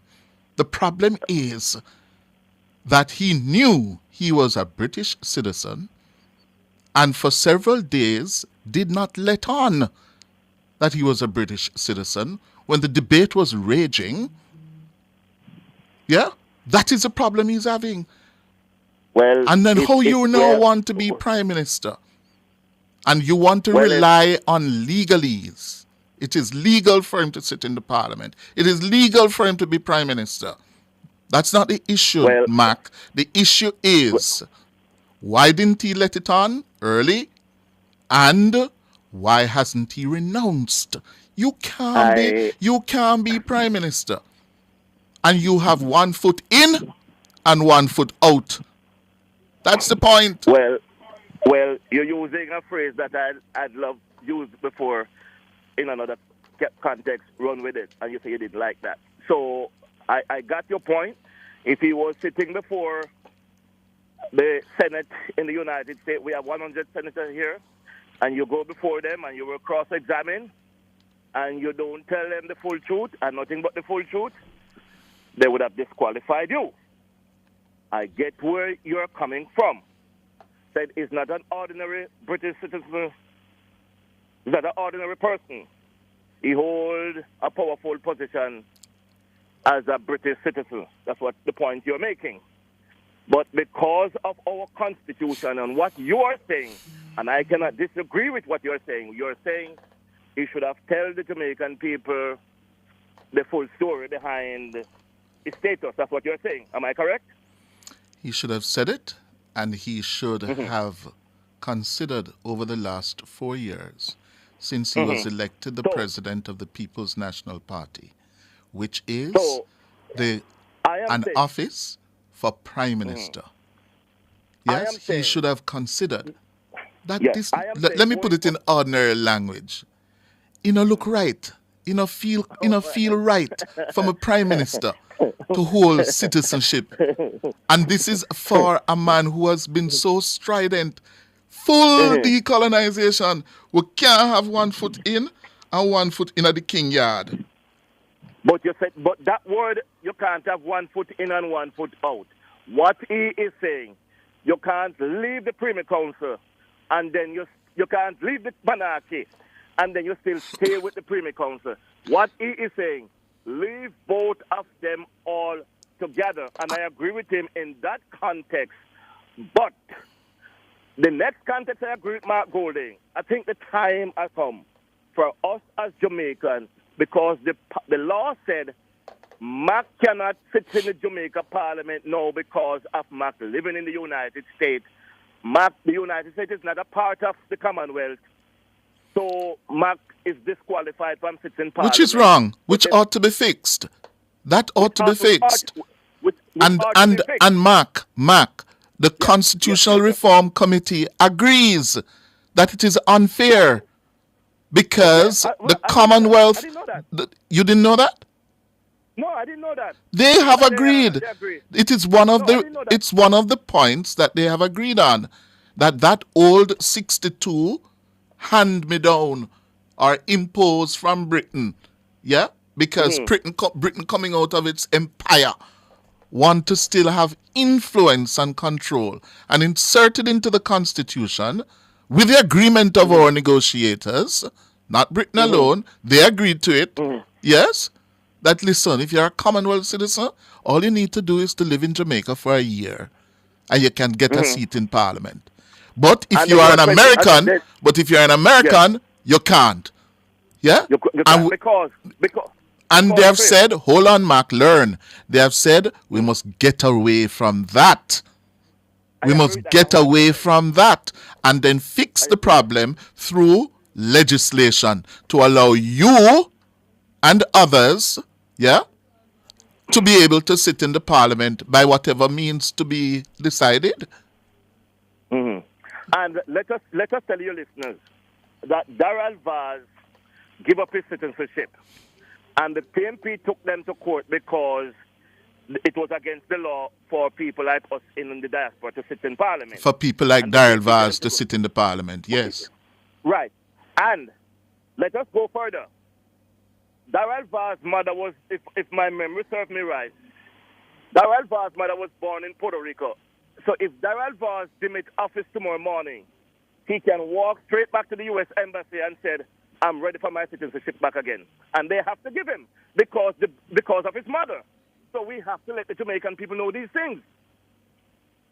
Yes.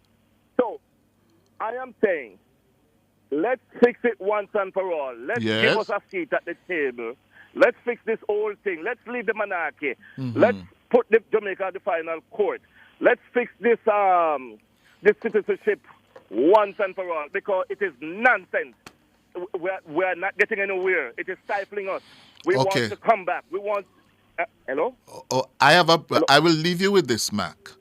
I have a lot of regard for Jamaicans in the diaspora. Yeah, especially in North America. I have family there. But I have a fundamental problem with any Jamaican being elevated to the parliament to make laws, the implications of which, the effects of which, they are not going to be subject to. Yeah? I have a fundamental problem with that. I disagree with Wholeness. I disagree with Golding on that. That listen, we should find somehow to get Jamaican in the diaspora into the parliament. No. If you want to run for the parliament, you can't live here. You can't live here and you face the problems that we face every single day. But Cliff, if you don't let us sit in the parliament, you know what we're going to do? If you don't let us sit in the parliament, we are going to withhold our support from Jamaica because we are Jamaicans. We have to have a seat at the table. Don't ask me for help when you need help. And when time comes to sit in the parliament, you tell me with this scapegoat that Mac is going to run back to America. And Darrell Vaz can run back to America right now if he wants. He can run back right now. Mr. Mac, Yeah, go ahead. Yeah. You have the right, yes, to provide help or not. That's your choice.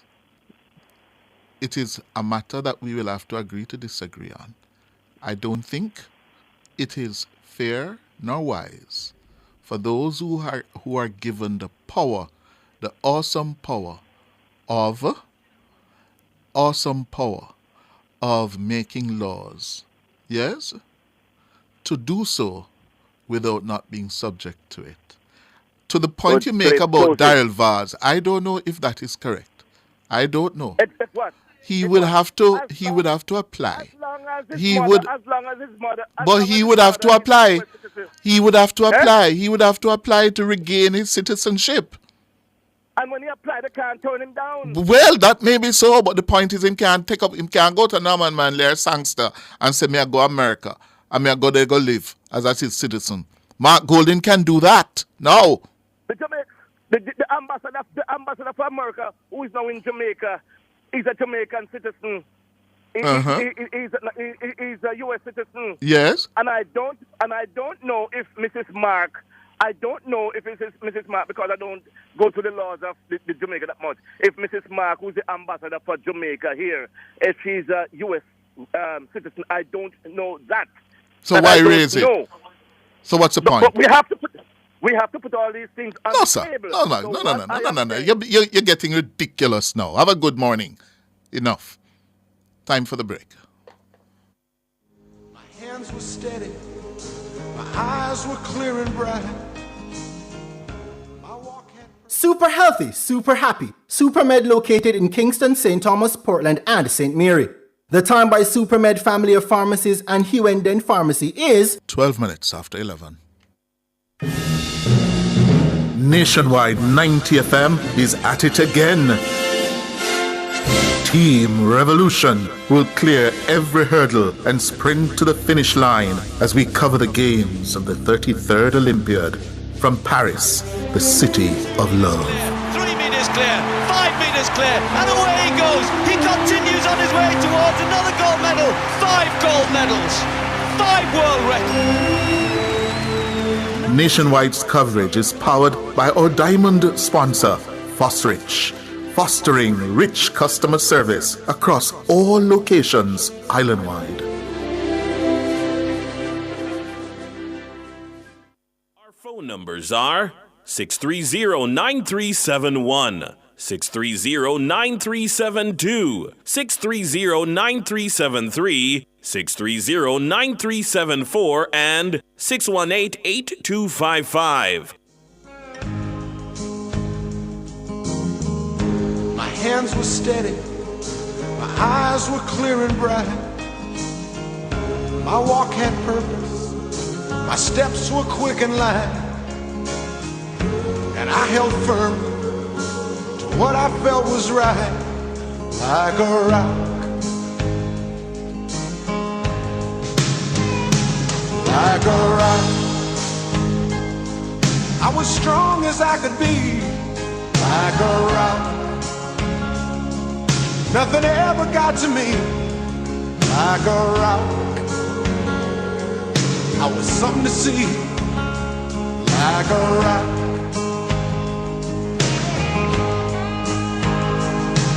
And I stood arrow straight, unencumbered by the weight of all these hustlers and their schemes. 14 minutes after 11. Our next caller is Richie. Good morning, Richie. Good morning, Daddy Hughes. Good morning, sir. Martin Luther fighting war. Remember back in the days we used to call for parliamentarians to live in their constituencies? Some people, yes? Yes? Yes, we were doing it. Because that's what we're calling for them to do because we want the best of them. Mm-hmm. So how can we have dual citizens who can run overnight and we can't find them to interrogate them? Can't work. Not here. Mm-hmm. Anyway, I listened to your commentary a while ago. Yes, sir. And you said the PMP is stronger than the government because they're hammering them on social media. Can you explain to me? What I meant, and I've been saying it for some time now, the PNP's communication machinery is ticking. Yes? Anything happens in the country, the PNP is all over it on social media very fast. Yes? They've clearly, over the last... I agree. Over the last year, 2 years, improved significantly, their social media presence. And it is fascinating to watch because coming out of 2016, the elections of 2016, it was the Labour Party who was dominating social media. I remember coining the phrase that it was the 64th garrison of the Labour Party, especially Twitter and Facebook. Yes? Now you see the PNP is all over them on social media. All over them. Yes? That's what I mean, sir. And the PNP is in opposition. Yes. They have nothing to do exactly more than to oppose. And they have nothing to do more than to oppose. Yes. But what are the things that they're opposing? Is it that they're coming in any good plans? No. Well, and that is for the messengers, the communicators of the government to point out. Exactly. Yes. That is why we have been saying that the government is not disseminating information. And that is why I was one of the persons calling for Robert Morgan to go. You understand what I'm saying? That is only the weakness I see in the JLP party. They need to attack the PMP and let people know the weakness. Because you know what happened? I'm going to give you an example. You have the COVID, the 80-month price increase, and the Iraq war. We did not get a thing from Robert Mark. What he should be doing from those days, educating the people about the inflation that would rise. And Mark Walling come on it to talk about poverty. He doesn't talk about inflation, So Mark Walling and the JLP know the weakness of the JLP, and the PMP know the weakness of the JLP. But what JLP need to do now, and they will do it, because you have up out there and what's her name again? The next lady again, Dixon. Whatever her name again, I don't know. Morris Dixon. Yes. But I've been listening to Ricardo from the longest while, and he is saying that she is the lady need that portfolio. And if last night when he breaking news, they say, yes, this is what I want. So I know they will be on top of this thing. But you know what is surprising to me that I use? Other day, I hear Robert Morgan say, I did what the government told me to do. I don't wonder if it's really true. So from that, I won't blame him anymore. I believe the government is at fault. He wasn't doing what the government used to do. So that's a part of the government again. They are not disseminating information. And they need to change it. But so much things to talk about that use, but I'll give other people some more time. All right, sir. I'm not calling for another day. Yes, sir. I'm listening, but I have some more things what we're going to talk about here. All right, cool. Yes. Another day. Hello, 19 minutes after 11. Dulcimina? Good morning. What? A long time not talk, you never die, man. But you named Dulcimina. Yes. How then get that name there? You know, say, I went me down a 7 retirement road. You remember when the office down a 7 retirement road, the JLP office? One man give me the name, you know. All right, Mr. Hughes. You know, Dulcimina is a name that became famous in Jamaica because of a radio serial. I remember it. That was on JBC radio. Right. And Dulcimina, it was every week or every night, I can't recall. Every night, Dulcimina and her stories. Yeah? Yes. And everybody set up to listen. To listen to Dulcimina. You know, it was written by the late Elaine Perkins, Mutty Perkins' wife. Mutty's wife. Yes. Yeah, man. So when I hear Dulcimina now, I immediately go back to that time. Okay. Anyway, what's on your mind this morning? Mr. Hughes, me have a few little things to talk about. My aunt died, right? Uh-huh. She died last week, Tuesday. Sorry to hear that, man. I came down last week before from Canada, right? And imagine, they have to take my aunt body to Spanish Town to a Hardship funeral when we have to go yesterday. And they say if we never pay him, she died at Kingston Public Hospital. She lived in St. Mary. And we took her to Kingston Hospital over here. And she died in Kingston Public Hospital, and we have to go away, a young street, a Hardship funeral home, to pick up my aunt body, to carry back. That's crazy. That can't work, Mr. Hughes. Mr. Thompson, the doctor said she died Tuesday, right? At 5 o'clock. And the doctor said we couldn't get the paper till Thursday. Thursday when we go, we never get it. Friday. So yesterday we went and get it. And we have to go back to Spanish Town to get the body. That's not nice for poor people, Mr. Hughes. So the body's at the morgue in Spanish Town? Yes, we have to go for it yesterday. And they said if we never take it, we have to pay $5,000 for the day. Oh. We didn't give them no body. We give him, the hospital said we have to get the document before we can get the body. So if the document never ready at the hospital, we would have to start pay $5,000 at funeral home. Yes. Them things are not right, Mr. Hughes. Oh. I'm really upset about them something there. You can't take people body, it can't go out at Young Street, and everybody loves Spanish Town. But she died in Spanish Town Hospital, didn't she? She died in Kingston. Kingston Public Hospital. Oh. And you take the body, she never like Spanish Town. Oh.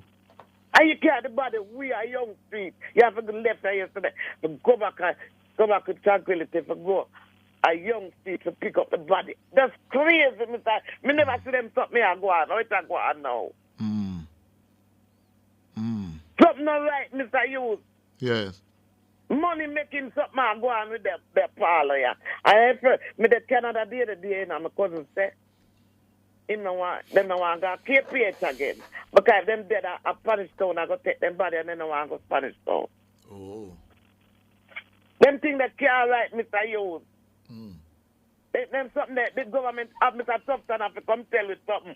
What is going on? Him is the minister of them something there. Yes. Him have to come tell you, Mr. Hughes, a foolishness them something here. If you let her go, we are Spanish stuff. Don't it cost more if we go and pick up the body, carry it back? So what? The morgue at KPH not working? Is art as final the neighbor used to have the same problem. And my brother Canberry. Is the same problem with art I take the body from KPH. Oh. Me never hear about them the parlor there, you know, Mr. Hughes. Me worse. Me never hear about them the parlor there. Me know about Madden, Tranquility, and me know about Moores, and me know about them. All of a sudden, this a parlor come, and just a guy KPH. He have assignment to KPH. Them something that can't work for me, Mr. Hughes. Well, you talk to Mr. Tufton. But me can't get him, and my boy still, you know. Me want to ask him, how he make them something I go on. Oh, dear. Oh, he make them things I go on. And the world, Mr. Hughes, the other day, you know, so last year when me really hear, when me there in Brooklyn, you know, the people in my talk say, I want funeral home, I take the people and body from KPH. So who will benefit from that? When you see somebody eat a food, you know. Somebody money making thing. Because when all right, you know, so when the family died, because you remember when Mr. Yusuf died, and me do it for him, you know. And when Mr. Yusuf died, it never take me how much days to get the papers down at KPH. All of that sudden now, me have them all on the paper, the doctor. But the doctor and them and the whole of them are make money. Something are going where poor people don't know about. And Mr. Hughes, more explain to you one next thing again. You see, Mr. Dunn and Juliet, you're member of parliament up at Stony Hill there. Juliet Cuthbert. She's doing a good job on the road. Yeah, go to Brandon Hill, but Mr. Dunn need to join her. Straight up, Mr. Dunn, I'm done. He need to join her, go to the road to him from the border of St. Mary there. Yes. Need to sweep. A lot of tourists passing there. The road need to clean. I hope Mr. Garden here done a solid waste. The road need to clean. Garbage, trash. It's nasty because we was at a funeral there Sunday. And a lot of foreigners was at the funeral. And the road was messy. It need to sweep. When me you know, them road you know, you it's a road I use pretty frequently. Yeah? Yes, after you pass over the border. Yes, I was there up to yesterday. I Saturday me leave there. You see right there. You see the holy pile rubbish them. Before you go down to Castleton Garden, Castleton Garden, the place need to, when me a pick me, you know, then did you to have a man a sweep the road, you know. And that man sweep about a mile. Yes. Well, and well, Dulce, yeah. You know the biggest problem there, though, is not so much, I think, the cleaning of the road, because you have leaves falling always. Yeah, I know, but the bigger problem is to keep the surface of the road properly paved.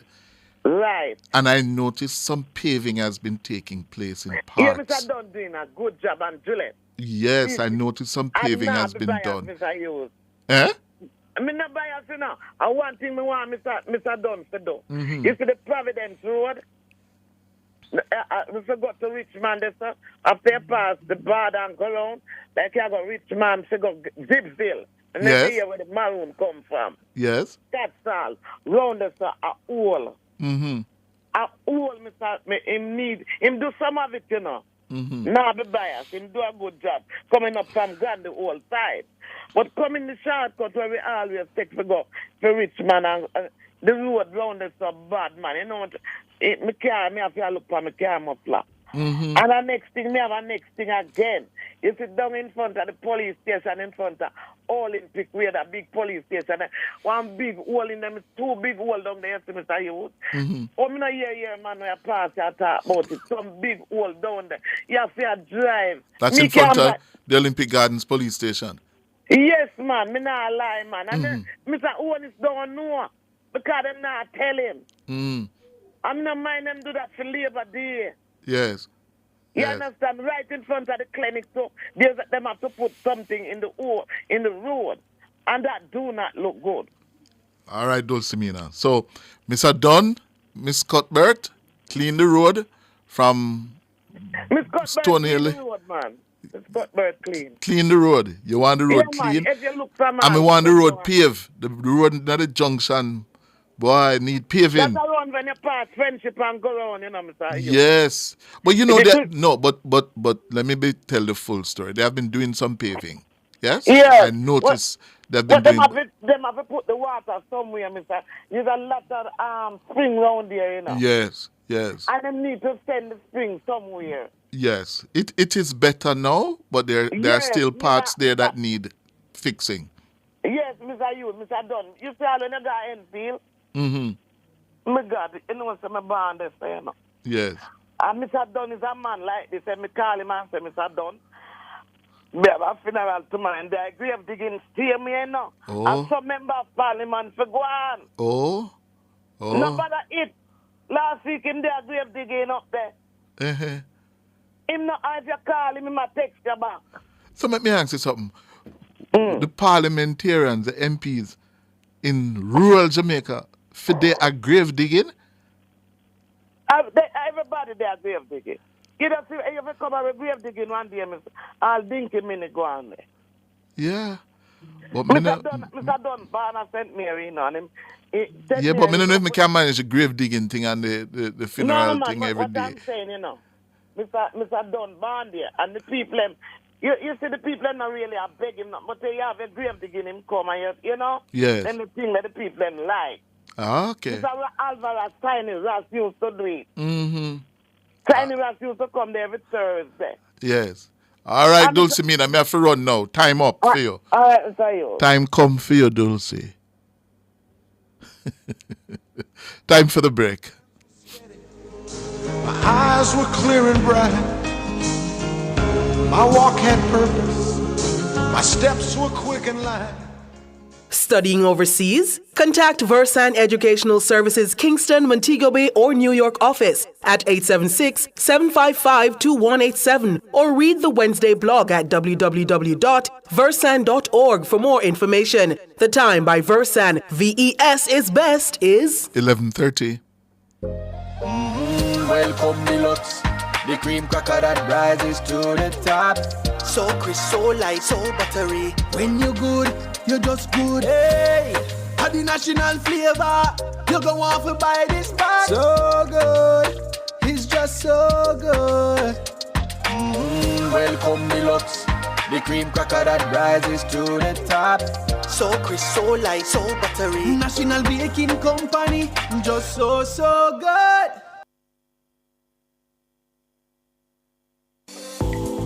Your voice matters, and it's making a difference. In January 2023, you are invited to share valuable feedback on the draft regulations for our National Identification System, NIDS. Thanks to your input, these regulations have been enhanced and are now being tabled for Parliament's consideration. Follow the debates and get the latest updates on Instagram, Twitter, and Facebook. Together, we're building a brighter, more secure future for Jamaica.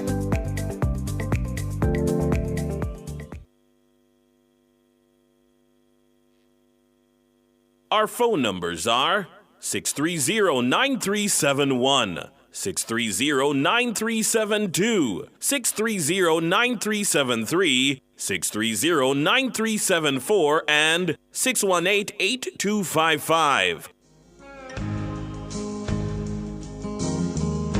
My hands were steady, my eyes were clear and bright.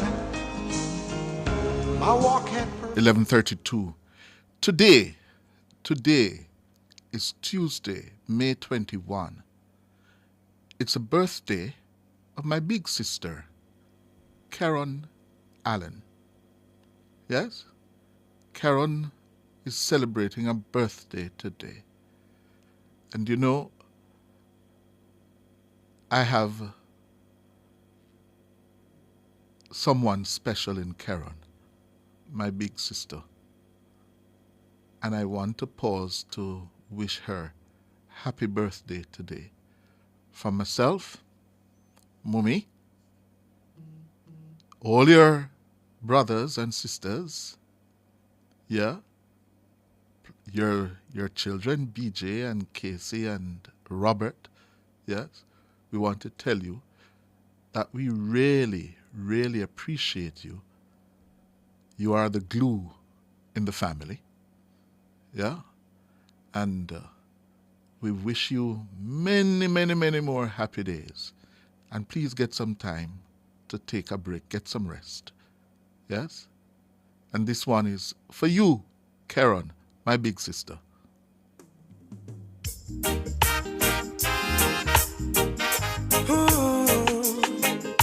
Natural beauty, you know.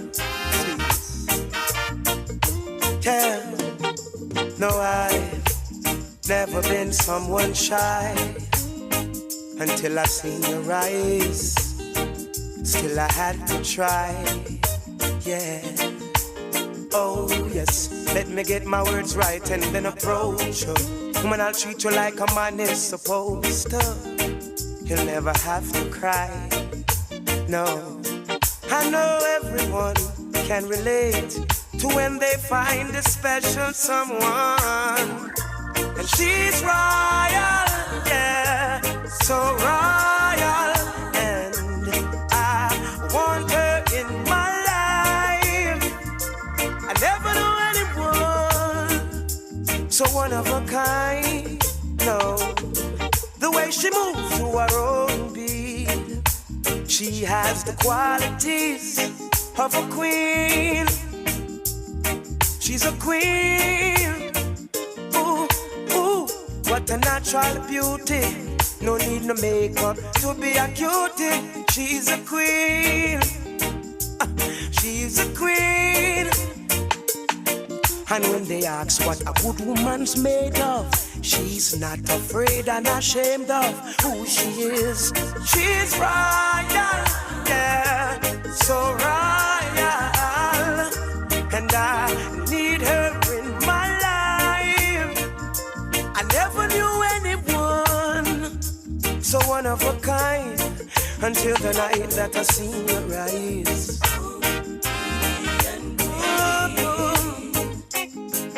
My queen, so supreme.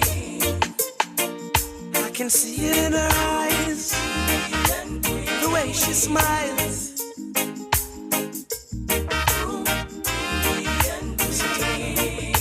Hey, yes, I know the king and queen crown, see I'm tired, so I never leave your side. Just stick with me through the trial times. Oh, and she says she no mind. Alright, I know good man is hard to find. For my dear beloved Karen, yes, in New York, yeah, and it's coming from all of us in the family. Karen, take care of yourself, get some rest today, yes, and you stay with us for many, many, many more years to come. All right. Who do I have? 24 minutes going up to noon. Fox, good morning. Good morning, Daddy Hughes. Wagwan, my brethren. I'm good. Yeah, man, good people born in me, you know, my father have 12 of we, you know, Mr. Hughes. So the rest of we are born in me are good? Well, I have to go figure out that, Mr. Hughes. But to that my brother birthday, you know, that me follow, you know, 12 of we, you know, Mr. Hughes, and my last one, you know? Yes. Yeah, so big up Daniel, man. Okay, Daniel. Big up yourself, Daniel. Yes. But Daddy, you do see me now, I mean, me have something to tell you, but you know, maybe she not tell you something she not tell you, because when you have a loved one died at KPH, Mr. Hughes, you hear me? Yes. Jones is the one who normally store the body for the government. I have a little knowledge about it. So, what happened? When your family died, and then call you to come in and inform you, they tell you that as soon as the death certificate is ready, you understand, and you can call a funeral home. But, Mr. Hughes, if you don't come in time, I hear do to me, and I said she come down from Canada and them said the body is at Spanish Town. That's why I said maybe it's something that she's not telling you. Once then call you to come in, when I release the body to your funeral home of preference, if you don't come in at that time, Mr. Hughes, they must eventually probably move the body to somewhere else where you got to pay. If they have the space, don't move it, Mr. Hughes. You have to pay. You have to start pay per day, you know. Right. So probably that is the issue. Probably she don't go in on the day when they call her to come in, because be honest with you, you have to big up the doctor and the staff at KPH. Yes. Trust me, they have been doing a very good job, Mr. Hughes. Oh. Yeah, so that could be the case why our relative reach out Spanish Town. Yes. Because they really don't have the space, Mr. Hughes. I can tell you. Yes. Okay. You understand? It's Jones who store body for them. Mm-hmm. So you have to be at your P once a year. So your relative dead, you have to be at your P and your Q and take it fast too. Mm-hmm. Because the funeral home business is very hard. So you maybe may have no one day. But anyway, I listen to you all morning talking to Mac. And you see, when Mac come in, Mr. You have to be very careful of him, you know. And I like how you beat and you teach him and you tell him to listen. Mm-hmm. Because you see, when he left here, Mr. Hughes, in Ghana, some other place, you know, gone back you know, and say you have more peace for government. Yeah. So I hear. You know? So I hear. He and a few others. Yes, but we have to talk for because time. Mm-hmm. The labor right out here, Mr. Hughes, and the Peter Philip comrades, them are having a field day. Why? You hear me? Why? No, you mean then, you know, see the man have two citizenship, Mr. Hughes. We know all them people that lead with. Giving these people power, Mr. Hughes, is dangerous. That Hughes, Mr. Giving these people power is dangerous. Yes. And I hear everybody know, I try to cuss Mr. Boss. Him go through it, him bleed. Yeah. So I guess it's theme time now, Mr. Hughes. And, you know, so you said the Labour Rights and the Peter Phillips comrades? The Labour Rights and the Peter Phillips comrades out here are having a field day. Oh? Remember when I talk to you, Mr. Hughes, I'm talking from the streets, you know. Mm-hmm. Yes. Yeah. And a long time people are saying to you, you know, Mark Goldie, you can't trust that man. Based on he talk, something about him just not had enough. And I hear Cleveland said to you last week, you know. Cleveland said to you, say, long before this whole citizenship, Cleveland said to you, say, that man is not a boss. You try to say, no, but you can't say that. Mm-hmm. You understand? Yes. So I don't know how him allow this to take place, Mr. Hughes. Yes. That is a big question. So I don't know what he's thinking. Right. That this could remain a secret or what. I don't know. You know. And that's the PMP's the girl Birchell, is sending out a press release saying that Mr. Vaz got dig up and get people personal information. No. Mark, well, he's not a ordinary citizen, as you tell Mark. No. He's not a ordinary citizen. So too with my Prime Minister Andrew Wallace. Yes. And I want the Prime Minister, I hope he might listen to Mr. Hughes, because Mr. say he listen and put in Abka at some place. And we still wait for him to get down to the political level when bringing Venetia Philip, because this is her moment. Oh, why are you always pushing and promoting Venetia? Mr. when Venetia talk, Mr. Hughes, I have something to tell you, but when Venetia talk, as someone to the silent, and if you have to turn up your radio a little bit and listen to the woman straightforward, whether you like it or not. Oh, I hear you. You clearly admire her. You clearly admire her badly, man. Aye. Venetia Philip, Mr. Hughes, a champion. Mr. And the second one is Miss Wallace Mr. Hughes. Oh? Have you ever seen her in person, Mr. Hughes, or have a interact with her in Yes, person? man. Venetia Phillips. Yes, I Oh, have. Lord, man. Uh-huh. Oh, Lord. Oh, I it sounds love like you have eyes for her. Me have a wife, Mr. Hughes. I'm July 11.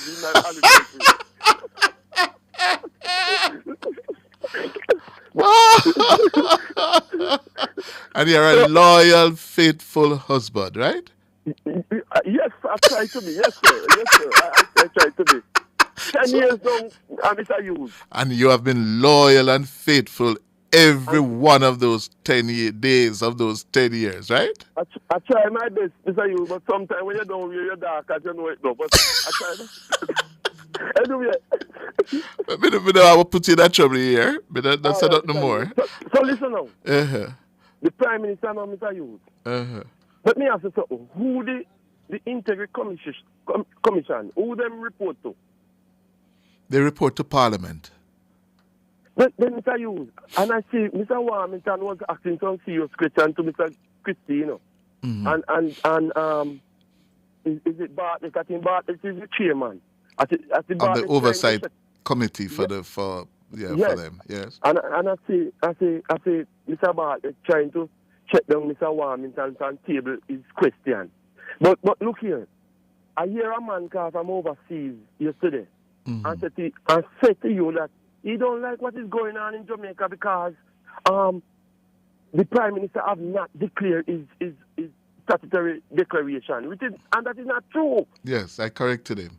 Yes, I hear us shutting down, but we out here, Mr. Hughes, as a voter and as a citizen of the country who look up to the Prime Minister as our heads of government, they need to come straight and tell them, what is the problem that they see with the man thing, why they can't certify him? Sir, it is a big, big question mark over the Prime Minister.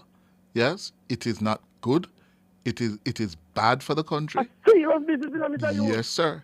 And the Integrity Commission, as is allowed under the law, should send a special report to the Parliament, giving the people of Jamaica an update on what is causing it to be unable to certify Prime Minister Andrew Holness's declarations after 2 years. What is causing them to be not in a position to say yea or nay? We need to know, sir. We need to know. Mr. Hughes, we need to know. And yesterday, Instead, Mr. Golin come out and try to talk about his citizenship and what he plans to do, if he's going to renounce it or he's going to keep it or what have you. He went down that same line and out in the street I hear people say, they use it as a beating stick of the Prime Minister. Yes. And the Integrity Commission continues to remain quiet. Mr. Hughes, I want to see your business. It is a big red flag hanging over the Prime Minister's head. It don't look good, Mr. Hughes. It don't look good. That's it. That is it. It don't look good at all. It is troubling. And I think, I know, and I hear the Prime Minister speak about it already, that he has done all this to done, but I think at one something is wrong. Something is wrong. Something is definitely wrong. And we don't know what is that something.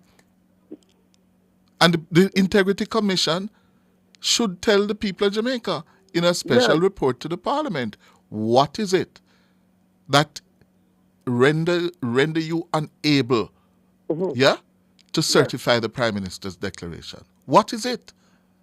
Yeah, all right, folks. Time for the break. We'll pass the time we have to go to the break. Take care of yourself. My eyes were clear and bright. My walk had purpose. My steps were quick and light. Furniture Land at 112 Constant Spring Road is Jamaica's premier furniture retailer when searching for stylish and elegant pieces for your home. The time by Furniture Land is 13 minutes to noon.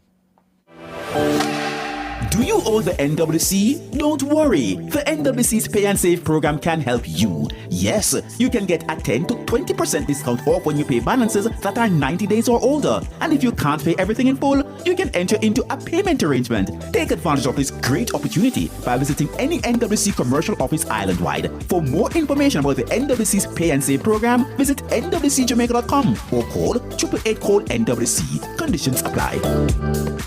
My Mega With so much to do in one location, make Megamart your one-stop shop. Pick up your groceries and houseware needs, grab a bite and pay some bills, fill your prescriptions and see the beauty products in our pharmacy. All in one amazing location. My Megamart, the best value by far.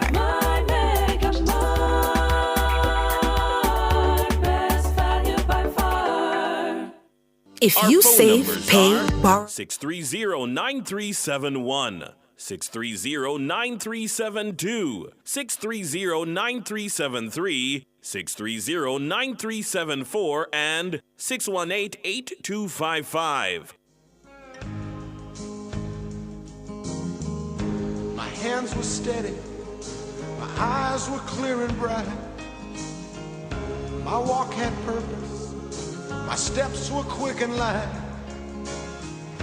And I held firm to what I felt was right, like a rock.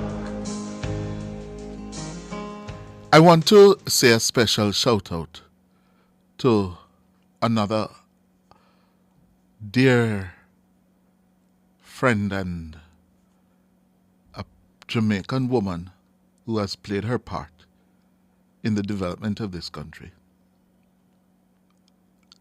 She's on the mend after a recent accident.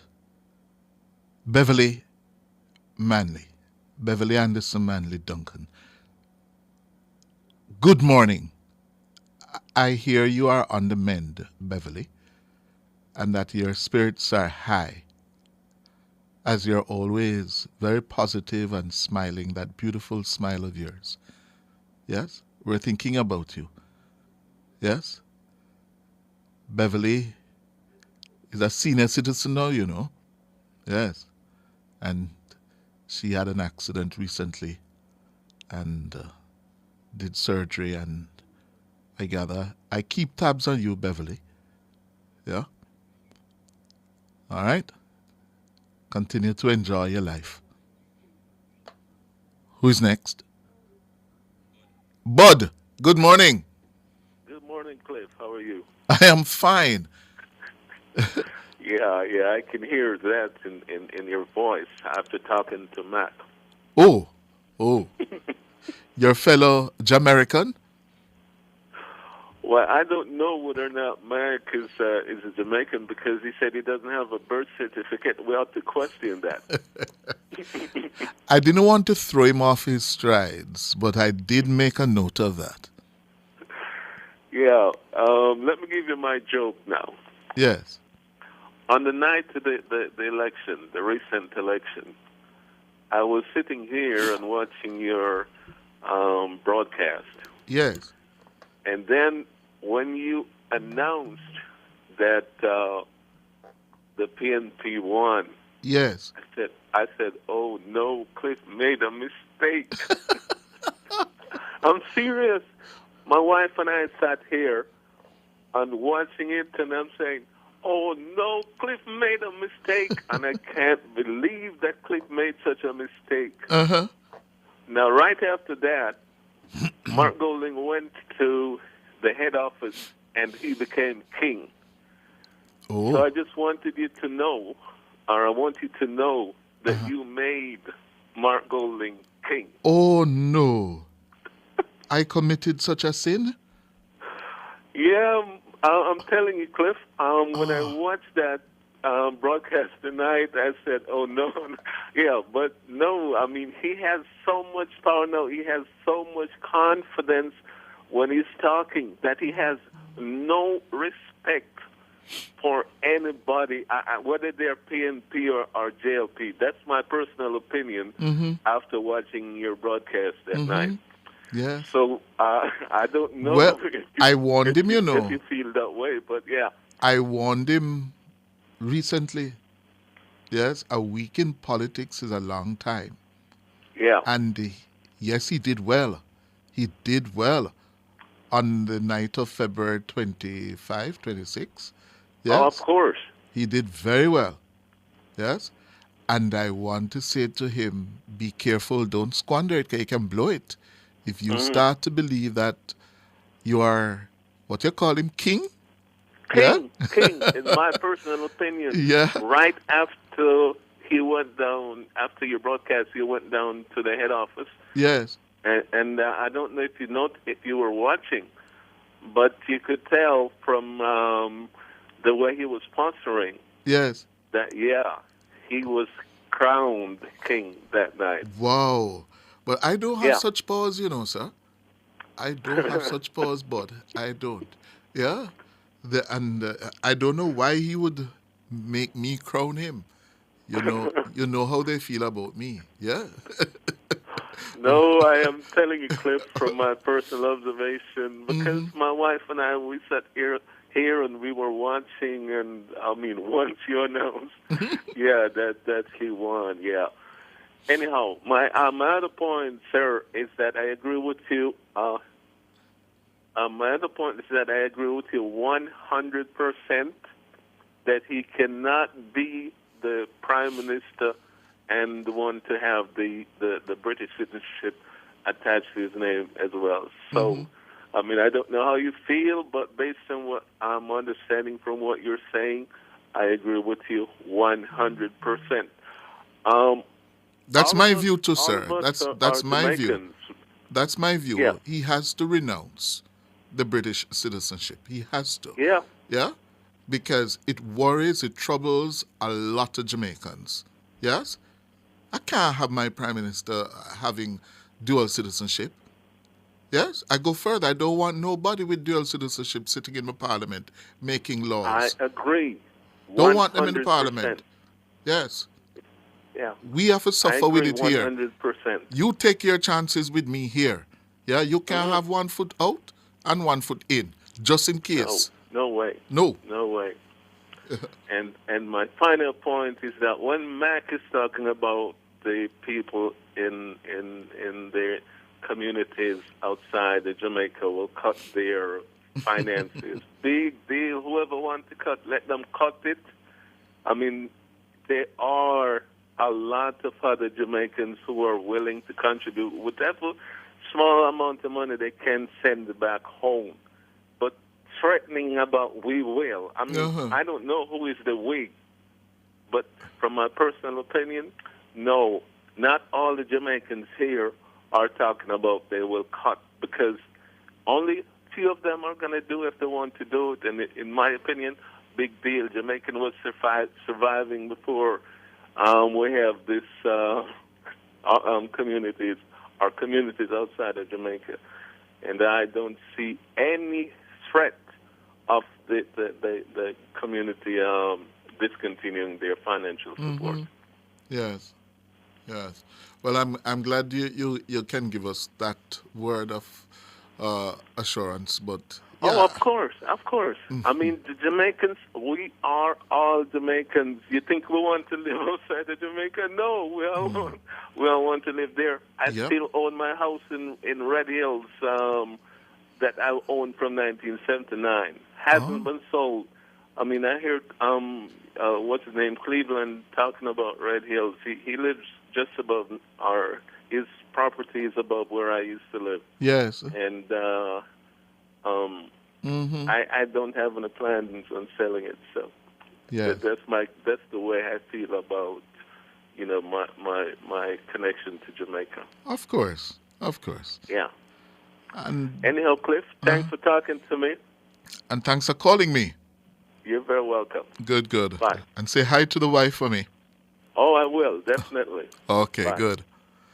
All right, that's where we're going to leave it for this morning.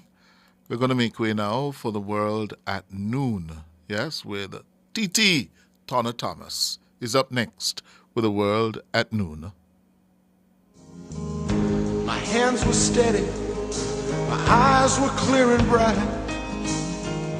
My walk had purpose. My steps were quick and light. And I held firm to what I felt was right, like a rock. Like a rock. I was strong as I could be, like a rock. Nothing ever got to me, like a rock. I was something to see, like a rock.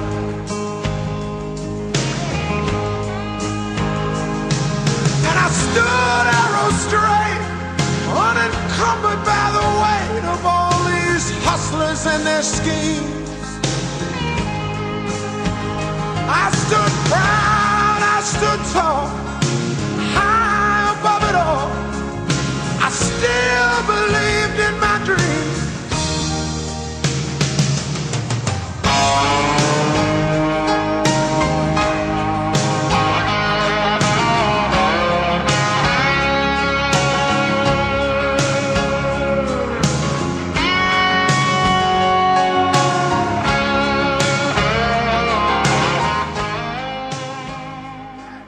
If you save, pay, borrow, invest, or insure with NCB, now it's time to own a part of the NCB Financial Group Limited in its additional public offer. For as little as $6,500 in the general pool, you can own shares in the business built on strong performance and making life better for all Jamaicans. Invest in our future. Invest in your future. Offer opens May 6 and closes May 27. Apply for shares at goipo.jncb.com. Conditions apply.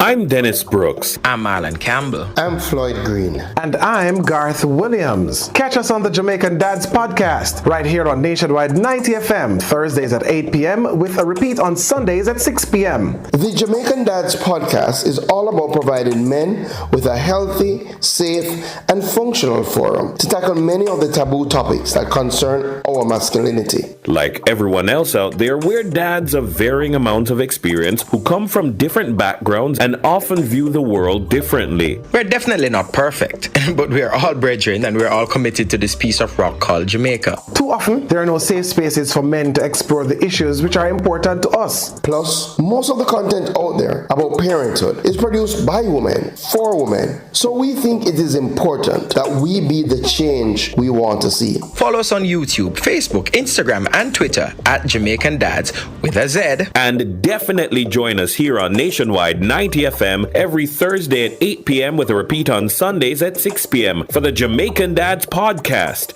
It's a revolution in media. Fast, friendly service? Check. Delicious chicken? Check. Get Quick Chick. Available at Grants Pen and Halfway Tree. Great taste without the wait. The time by Quick Chick is 12 o'clock. If it's news, it's got to be Nationwide 90 FM. It's credible and factual. The World at Noon on Nationwide 90 FM.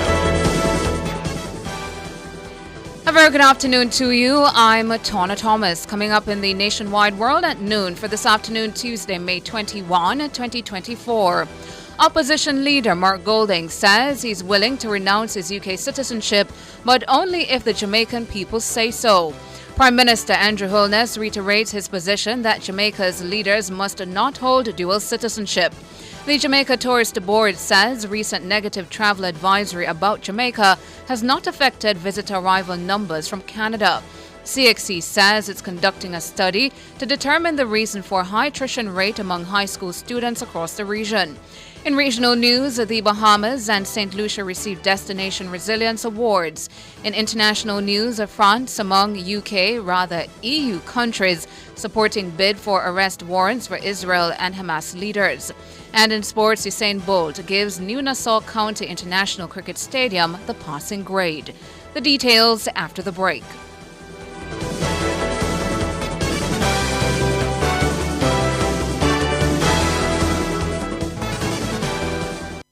The Midday News is brought to you by Total Tools. We almost always have it.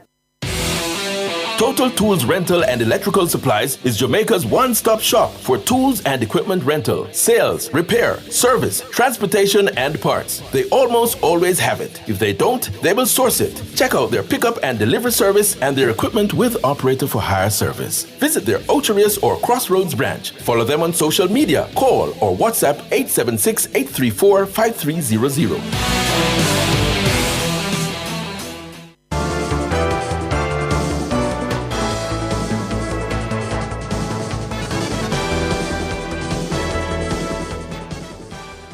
Now to the details. Prime Minister Andrew Holness says anyone aiming to lead Jamaica, whether as Prime Minister or in another top post, should relinquish any other citizenship they may be holding. The Prime Minister took to X on Tuesday morning to reiterate his position as calls mount for opposition leader Mark Golding to renounce his British citizenship. Holness says Jamaica is his final destination and he has no escape plan. According to the Prime Minister, this is why he wants what's in the best interest of the country. Writing on X, he asked, "When you can run away from Jamaica, what interest do you truly have in what's good for us?" Prime Minister Holness says citizens should never doubt their leader's loyalty or worry that they might have a way out if things go wrong. He says a leader with another citizenship might not face the full force of the laws in Jamaica and could have split loyalties. Holness says Jamaicans need to know their leaders are fully committed to the country's best interests without any other influences. It's on this basis that he believes persons aspiring to lead the country or assume any other leadership position should renounce any other citizenship they hold. Now, opposition leader Mark Golding says he will relinquish his UK citizenship, but only if the Jamaican people say he should. Speaking in an interview on TVJ's Smile Jamaica on Tuesday morning, Golding says under the constitutional reform process, if the matter is debated and Jamaicans say their Prime Minister and opposition leader should not be dual citizens, he is willing at that point to renounce his British citizenship. We have more in this report from Mahira Stewart. Mark Golding says he would renounce his status if the Jamaican people feel strongly enough about the fact that he is a citizen of both Jamaica and Britain. In the Smile Jamaica interview, Golding repeated his position that he has no legal reason to renounce his British citizenship. He again cited the relevant section of the Constitution, which allows persons from Commonwealth countries like Britain to sit in the Jamaican Parliament. Golding has come under fire over his status as a dual citizen, given his strong views about the urgency with which Jamaica should move to cut all ties with the monarchy. It's his unequivocal stance that Jamaica cannot leave the British monarchy behind, while at the same time retaining its link with the Judicial Committee of the UK-based Privy Council that has caused the PNP president to be accused of hypocrisy. We're not in favour of having 1 foot in and 1 foot out of the King's Yard. We must either be in or out. The opposition leader says the firestorm surrounding his admission that he's a British citizen is a distraction from the issues confronting Jamaica. Golding says given that the Constitution is on his side, he has never seen his dual citizenship as a big issue. According to Mark Golding, the matter was being used to attack him. He says renouncing his British citizenship was not something he had considered before. The opposition leader also told Smile Jamaica he would continue to pray and reflect on the issue before deciding what to do. Meanwhile, Mr. Golding says he hasn't been using his UK passport for a very long time and intends to give it up. The opposition leader says since 2012, when he came into government, he decided not to use his UK passport. According to Mr. Golding, he has a UK visa in his Jamaican diplomatic passport. Mahiri Stewart for Nationwide News. Deception at the highest level. That's how Labour Minister Pernell Charles Jr. is describing the stance taken by opposition leader Mark Golding on his dual citizenship status. Minister Charles says the issue is far bigger than the legal justification that Mark Golding is leaning on. I think that Jamaica will tell you categorically that he has failed. Someone can be a citizen of the Commonwealth and hold a position in our parliament. But when an individual seeks to put forward to the country something that they know within themselves is untrue. They are exposing to you who they are. When you come to the country and talk about telling the entire nation that they must divorce themselves from the vestige of this monarchy, of which you have a passport in your yard, in your safe. Of all the years that I've seen in terms of evaluating politics, I have never seen an individual at this level leading a political party be in a position as untenable. The country has to see it for what it is. It's not just inconsistency. To me, it is deception at the highest level. Minister Charles says that the issue calls into question the loyalty of the opposition leader. Now, I stand corrected, but I don't see anywhere or any jurisdiction where the holder of a passport or a citizen could even commence the process of applying for a visa. It would be nonsensical. And so Jamaica would have to ask, what is the reason? What are you trying to hide in knowing that you have a passport, whether it is valid or expired? You are a citizen, but you are trying to create a particular perception. It must for a reason, and we have to ask and evaluate one's actions to determine their motive. Parnell Charles Jr., Labour Minister and MP for South East Clarendon. He was speaking during Nationwide at 5 on Monday. And Minister Charles says even if he acts to renounce his British citizenship, the public will still question the integrity of the opposition leader.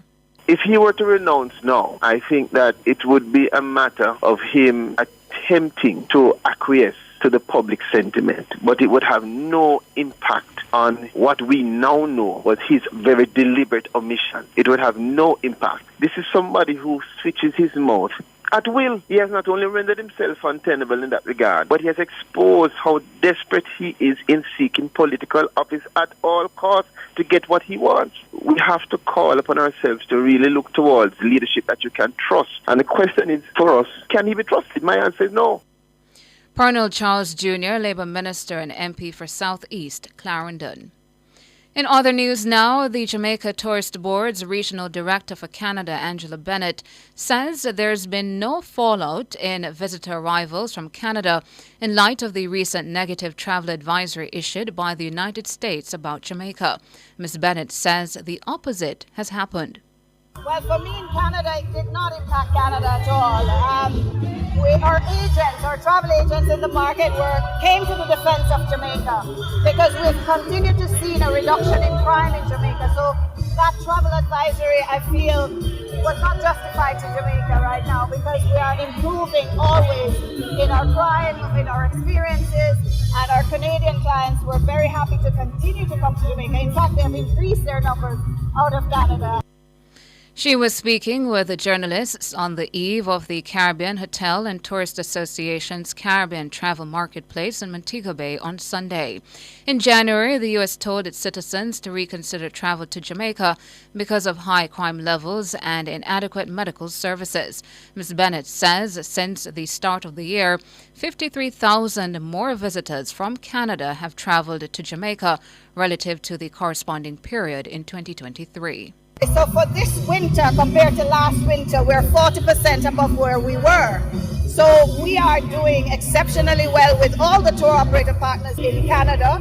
We have increased airlift by almost 30,000 additional seats to Jamaica for this winter. And for summer, we have an additional 10,000 flights coming in. We are going into Quebec, that market, the French market. So again, we have to elevate the experience of languages in Jamaica because we're going after these very niche markets that will bring us more traffic to Jamaica. Our mandate is to bring 500,000 visitors to Jamaica by 2025, and the only way we're going to do that is to tap into these areas that needs more growth from these areas. Angela Bennett, the JTB's Regional Director for Canada. Meanwhile, President of the Jamaica Hotel and Tourist Association, Nicola Madden-Gregg, believes visitors to the region largely enjoy an experience free of incidents that threaten their safety and security. She made the point while speaking with journalists at the Caribbean Hotel and Tourist Association, CHTA's Caribbean Travel Marketplace in St. James on Monday. While we do have some challenges domestically, we can definitely say that in terms of the impact on visitors to the region, it is literally negligible. We do have incidents from time to time, but with the over 30-odd million visitors that we have to the Caribbean region, the impact in terms of safety and security is less than 0.000 something of a percent. So I think we are doing extremely well. You saw the figures that from the MasterCard report, we're in the high 80s, 90s in terms of the perception of safety. So our region is extremely safe. We have been welcoming visitors and they have been having a fantastic time. And I think it's just very important that we showcase and highlight the fact that we are a destination and a region that absolutely gives hospitality and service to any visitor from wherever they're visiting in the world. Nicola Madden-Gregg, JHTA President. The 3-day CHTA's travel marketplace came to an end at the Montego Bay Convention Center in St. James on Monday. Mrs. Madden-Gregg, whose association represents 33 Caribbean destinations, gave an earlier presentation on the state of the industry. She revealed that tourism in the Caribbean has contributed 13.7% to regional GDP. She also revealed that the tourism sector accounts for 15.6% of total jobs in the Caribbean as of 2024, a slight increase over the 15.2% recorded for 2023. Jamaica was the fourth best performing Caribbean country for tourism in 2023.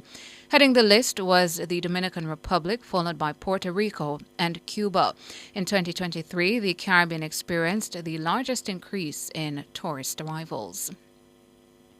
In news just in, the government says it will table the report from the Constitutional Reform Committee, CRC, in Parliament today. This follows a meeting of the Cabinet on Monday. The Minister of Legal and Constitutional Affairs, Marlene Malahou-Fort, says a period of public education will begin shortly. I'm pleased to report that having considered the report of the Constitutional Reform Committee on the transition to the Republic of Jamaica, Cabinet has given its approval for the tabling of the said report in Parliament today.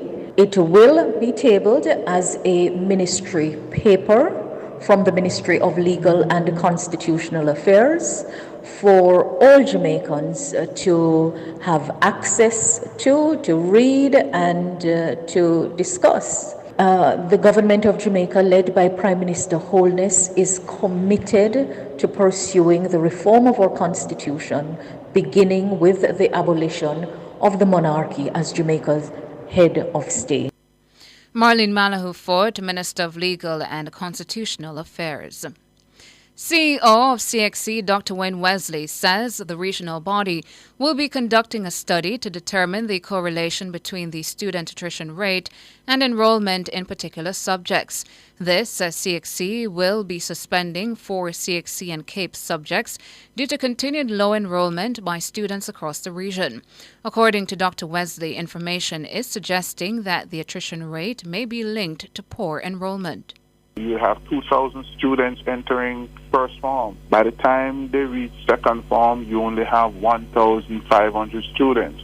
That phenomenon continues right up until the final year. By the time they get to third form, it's 1,000. By the time they get to the final year, it's about 800. And so it speaks to a more fundamental problem, which is systemic, that as an education ecosystem, we will have to now treat it and arrest those particular challenges. And that's why I speak about a proper study being undertaken regionally. We are seeing that phenomenon where there's just a reduction and attrition of students from the school system. Meanwhile, he says CXC consultations across the region have found that the other factors resulting in low enrollment include a lack of resources and the unavailability of teachers. The main points that member states would have indicated to us is, one, the resources available. What are the state of support that they have been receiving for the delivery of these programs. It can also be the availability of teachers in some cases to deliver, the lack of resources where schools are indicating, well, we just don't have the resources to deliver on these programs. And that's what they have been saying regionally. And also perhaps a lack of interest even from the standpoint of students to want to write these programs. Dr. Wayne Wesley, CEO of CXC, speaking on Nationwide this morning on Tuesday. The Overseas Examinations Commission, OEC, has acknowledged delays in disbursing payments for teachers who marked CSEC school-based assessments, SBAs, dating back to 2022. This follows a call by President of the Jamaica Teachers Association, JTA Leighton Johnson, for the Education Ministry to resolve the issue. The JTA president says numerous teachers around the country have yet to receive payment for their work. The OEC says the time taken to verify the payments is the reason for the delay. It says 20% of schools have so far been paid, with another 40% expected to be paid by the end of this week. The OEC says some schools are yet to submit the necessary data regarding the SBA marking, while others have been asked to make corrections to their submissions. It says once those schools complete those tasks, the remaining 40% of schools will be scheduled for payment by early June. 10 Haitians, 9 adults and a child, were detained by police in Portland on Monday. It's reported that the 10 were among a group of approximately 50 people who arrived from Haiti on a 20-foot boat and landed on a beach in Hector's River at about 2 a.m. on Monday.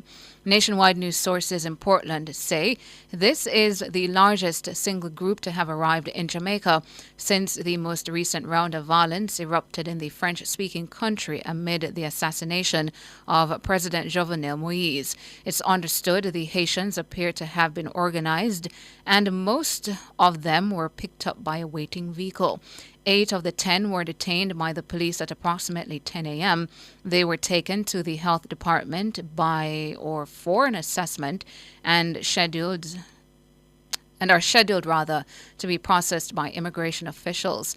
The other 2 were detained later in the day and taken to the Port Antonio Hospital for wellness checks.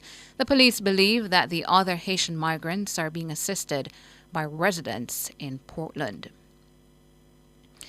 To regional and international news now. Regional news. The Bahamas and St. Lucia received the Caribbean Destination Resilience Awards at the Caribbean Hotel and the Tourist Association's CHTA 2024 Caribbean Travel Marketplace in Montego Bay, Jamaica on Monday.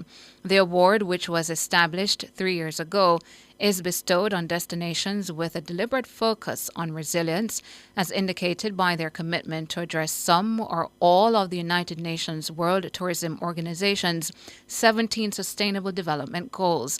The Bahamas clinched the award in the large tourism destination category. Aruba and Puerto Rico were runners-up in the category. St. Lucia outshined Bonaire and St. Martin to receive the award in the small destination category. In international news now, France, Belgium, and Slovenia have voiced support for the world's top war crimes court requesting arrest warrants for leaders of Israel and Hamas. This after Israel and the United States both harshly condemned the effort. Arrest warrants were requested for Israeli Prime Minister Benjamin Netanyahu, Defense Minister Yoav Gallant, as well as 3 Hamas leaders. The accusations center on war crimes and crimes against humanity in the Gaza Strip and Israel. Although Netanyahu and Gallant do not face imminent arrest, the announcement Monday was a symbolic blow that deepens Israel's isolation over the war in Gaza. Israeli Foreign Minister Israel Katz headed to France on Tuesday in response. And that's it for the local, regional, and international segments at 12. Up next, sports.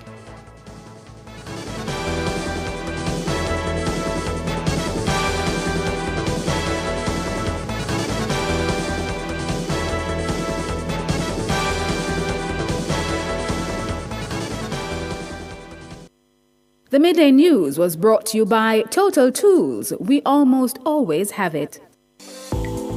Your voice matters, and it's making a difference. In January 2023, you are invited to share valuable feedback on the draft regulations for our National Identification System, NIDS. Thanks to your input, these regulations have been enhanced and are now being tabled for Parliament's consideration. Follow the debates and get the latest updates on Instagram, Twitter, and Facebook. Together, we're building a brighter, more secure future for Jamaica.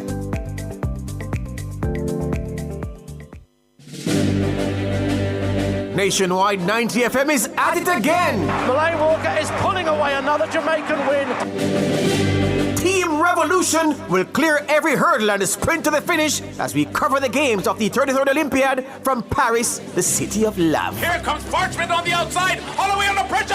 Handsome Parchment. Let's gold. A Jamaican victory in the 110 hurdles. Nationwide's coverage is powered by our gold sponsor, Ray and Nephew White Overproof Rum. I'm Dennis Brooks. I'm Marlon Campbell. I'm Floyd Green. And I'm Garth Williams. Catch us on the Jamaican Dads podcast right here on Nationwide 90 FM, Thursdays at 8 p.m. with a repeat on Sundays at 6 p.m. The Jamaican Dads podcast is all about providing men with a healthy, safe, and functional forum to tackle many of the taboo topics that concern our masculinity. Like everyone else out there, we're dads of varying amounts of experience who come from different backgrounds and often view the world differently. We're definitely not perfect, but we're all brethren and we're all committed to this piece of rock called Jamaica. Too often, there are no safe spaces for men to explore the issues which are important to us. Plus, most of the content out there about parenthood is produced by women, for women. So we think it is important that we be the change we want to see. Follow us on YouTube, Facebook, Instagram, and Twitter at Jamaican Dads with a Z. And definitely join us here on Nationwide 90 FM every Thursday at 8 p.m. with a repeat on Sundays at 6 p.m. for the Jamaican Dads podcast. It's a revolution in media.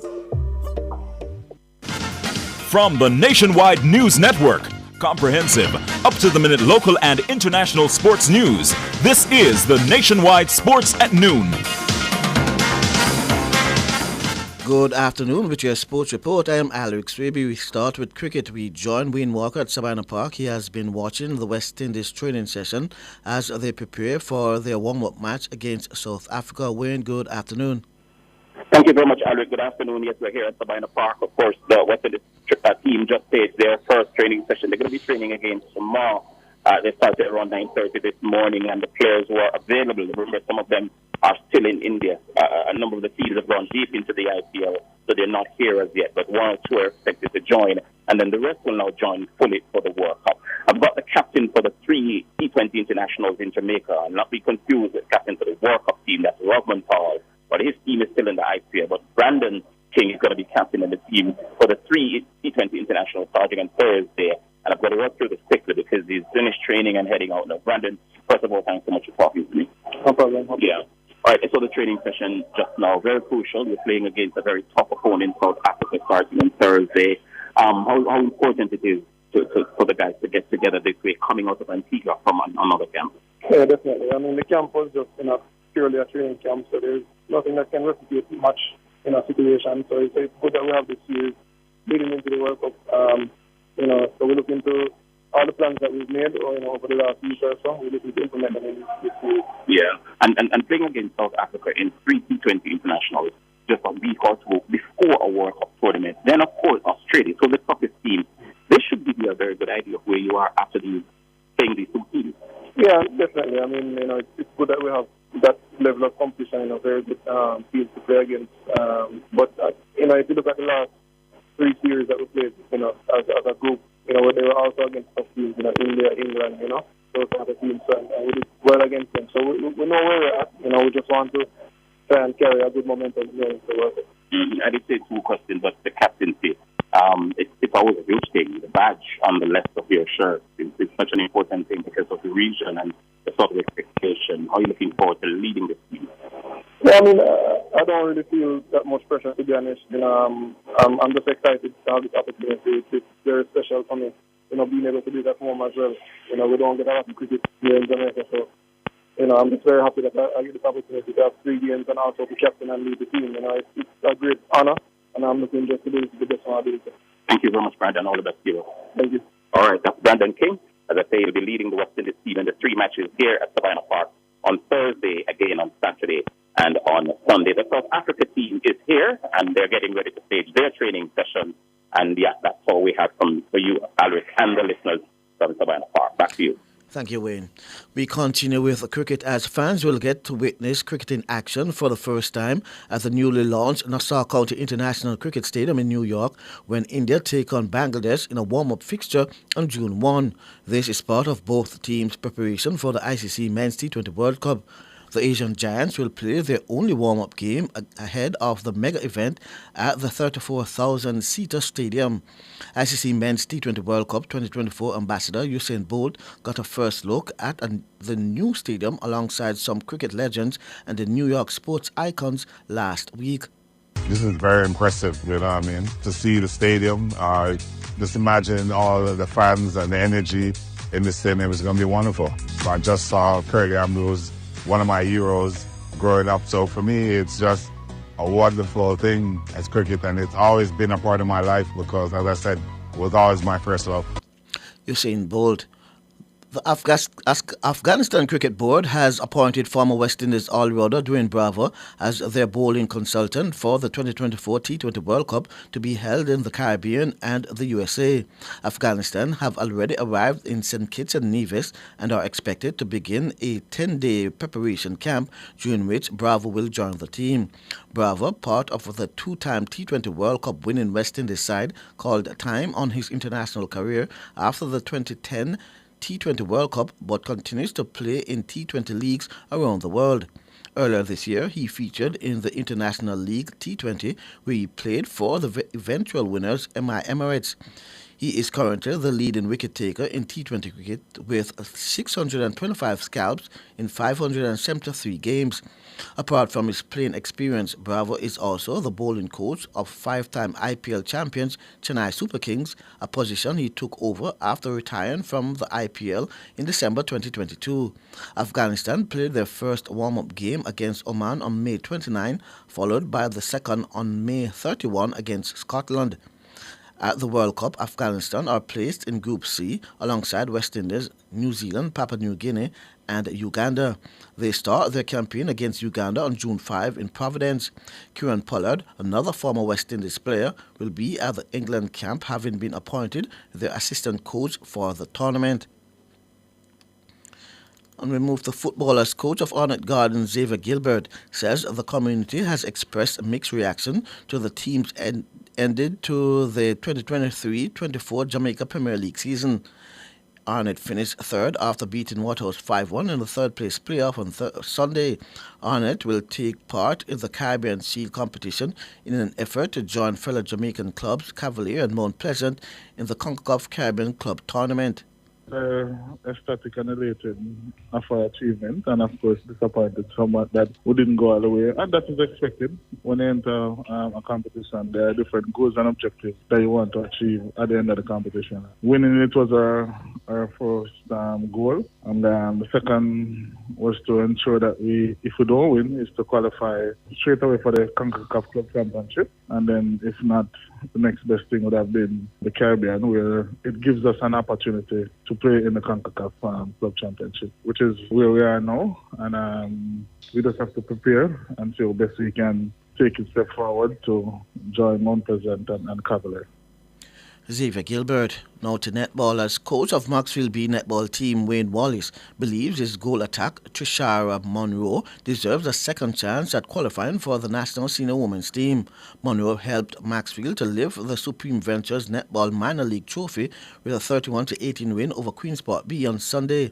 Wallace says what Monroe lacks in height, she more than compensates in agility.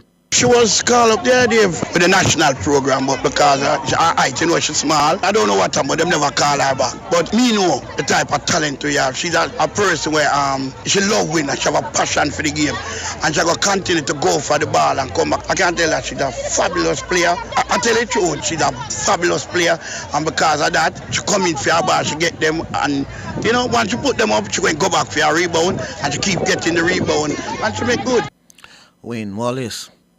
Finally, it's now time for the Nationwide Olympics Facts, sponsored by Juicy Patties.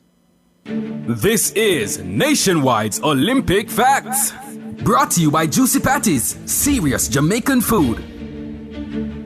Did you know that the first Olympic Games took place in 776 BC? Yes, That's a fact. The original Olympics began as part of an ancient Greek festival which celebrated Zeus, the Greek god of sky and weather. The whole competition lasted up to 6 months and included disciplines such as wrestling, boxing, long jump, javelin, discus, and chariot racing. That was Nationwide's Olympic Facts. Brought to you by Juicy Patties, serious Jamaican food. Okay, so that was our Olympics Facts sponsored by Juicy Patties. I'm Alric Swiby, and that's your sports.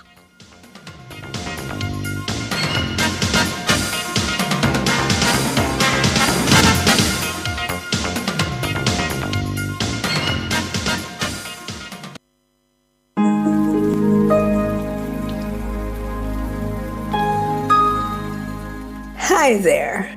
Here's some good news for these trying times. Quote, "By God's word, I can see where I'm going. They throw a beam of light on my dark path." Unquote. Psalm 119, verse 105. Listen for God's word weekdays at 5:45 a.m. and 12:55 p.m. through Oasis. Stop by for a refreshing drink and share a God perspective for the day. Oasis, weekdays 5:45 a.m. and 12:55 p.m. right here on Nationwide, a revolution in media.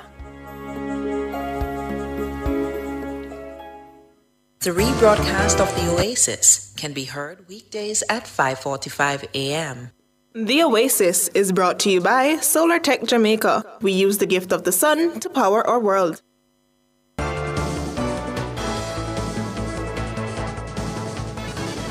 To recap our top stories making the nationwide world at noon, opposition leader Mark Golding says he's willing to renounce his UK citizenship, but only if the Jamaican people say so. Prime Minister Andrew Holness reiterates his position that Jamaica's leaders must not hold a dual citizenship. The Jamaica Tourist Board says recent negative travel advisory about Jamaica has not affected visitor arrival numbers from Canada. CXC says it's conducting a study to determine the reason for a high attrition rate among high school students across the region. I'm Tawna Thomas. You can find the news on our website at nationwideradiojm.com and on the Nationwide app available on Google Play and the App Store. Major news next at 5.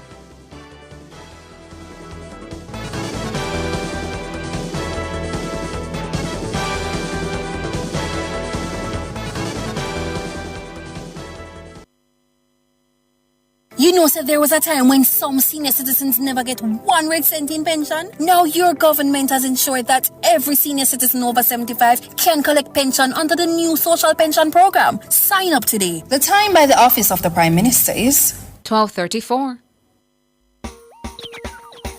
A time to double up your savings. This are the boost that you've been awaiting. Put it towards the dreams you've been chasing. Double up your savings. Double up. Save so you can win in the Jan Bank Double Up Your Savings promotion. You could be one of 5 lucky quarterly winners to walk away with double the money you put in your savings account. Conditions apply. Double up your savings. Check our website and social media for details. Jan Bank will help you find a way. Authorized under Section 58(3) of the Betting, Gaming and Lotteries Act. The Olympic Games 2024 live from Paris in France, exclusively on Nationwide 90 FM. The Jamaican star shines bright once again. Live here halfway through an Olympic final. This summer, Nationwide 90 FM is coming in hot. Jamaica to the blacks! Nationwide 90 FM will be blazing as we bring you the games of the 33rd Olympiad live from the French capital, Paris. 16 fantastic days of competition in 41 sports. Nobly Williams Mills coming, but Rory flapping, her arms are waving, and Nobly Williams Mills coming through for Jamaica's goal. The station will bring you analysis and live coverage from the opening day of competition, Friday, July 26th to the very last day of action on Sunday, August 11th. And Parchment, let's go! Oh, what a run! Everything and anything Paris Olympic Games 2024 can be heard right here on Nationwide 90 FM. It is a glittering goal for Sharika Jackson, and how they will celebrate that in Jamaica. We'll capture the spirit of athleticism. We'll narrate the Olympic fever, define thrilling moments, and report on the blood, sweat, and tears of the world's greatest athletes. Nationwide 90 FM is going to the Paris Olympic Games, and we're taking you with us. Tune into Nationwide 90.3, 90.5, 90.7, and 90.9 for live updates and commentary. We'll be giving the listeners a front row seat to witness excitement, triumph, and memories. And I think it was a clean sweep for the Jamaicans. Stay tuned to Nationwide 90 FM 24/7. Experience the Paris Olympic Games 2024 right here on the Revolution in Media Nationwide 90 FM, your Olympic Center. Exclusively on Nationwide 90 FM. But is this real? Hey, Greg, come look at this. Oh my, it's happening. Mr. Daniels, the numbers keep getting bigger and bigger. Sir, the clicks are off the charts. Hello, sales? What's the emergency? 9,000 clicks in one day? 3,000 order? So how much we have left? What? I'll soon call you back. Mr. Nakamoto, it's Danny from Jamaica. I need 5,000 of the big ones. We're back in business. Yes, sir. Arigato. Suene. Amplify your brand. Let Nationwide 90 FM assist you in tapping into a captivated audience across our social media platforms. For more information, contact us at 876-630-1210 or sales@nationwidenewsnetwork.com. Businesses, companies, and entrepreneurs, let's supercharge your brand. Timeline with the stinger, Honey Bee.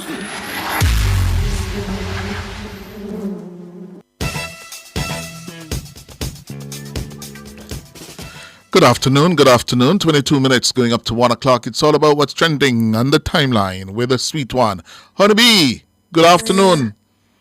Hi. Good afternoon, Cliff. How are you? I'm good. How are you? Wonderful. I'm well, thank you. You're It's managing. sunny here today. Good. Good to have you back with us. Yes? Yes. It's good to be back. Good. What's trending? Well, on the timeline today, we're going to be talking a bit about Bob Marley, the bun that keeps on giving. He did it. Timeless music and Celine Dion. Oh. Let's dive. Yes. I know your favorite, so Yes. we always have to bring you the news about her. Yes. All right, let's start with Bob Marley. Now, rare photos of Bob Marley to go on show, courtesy of his ex.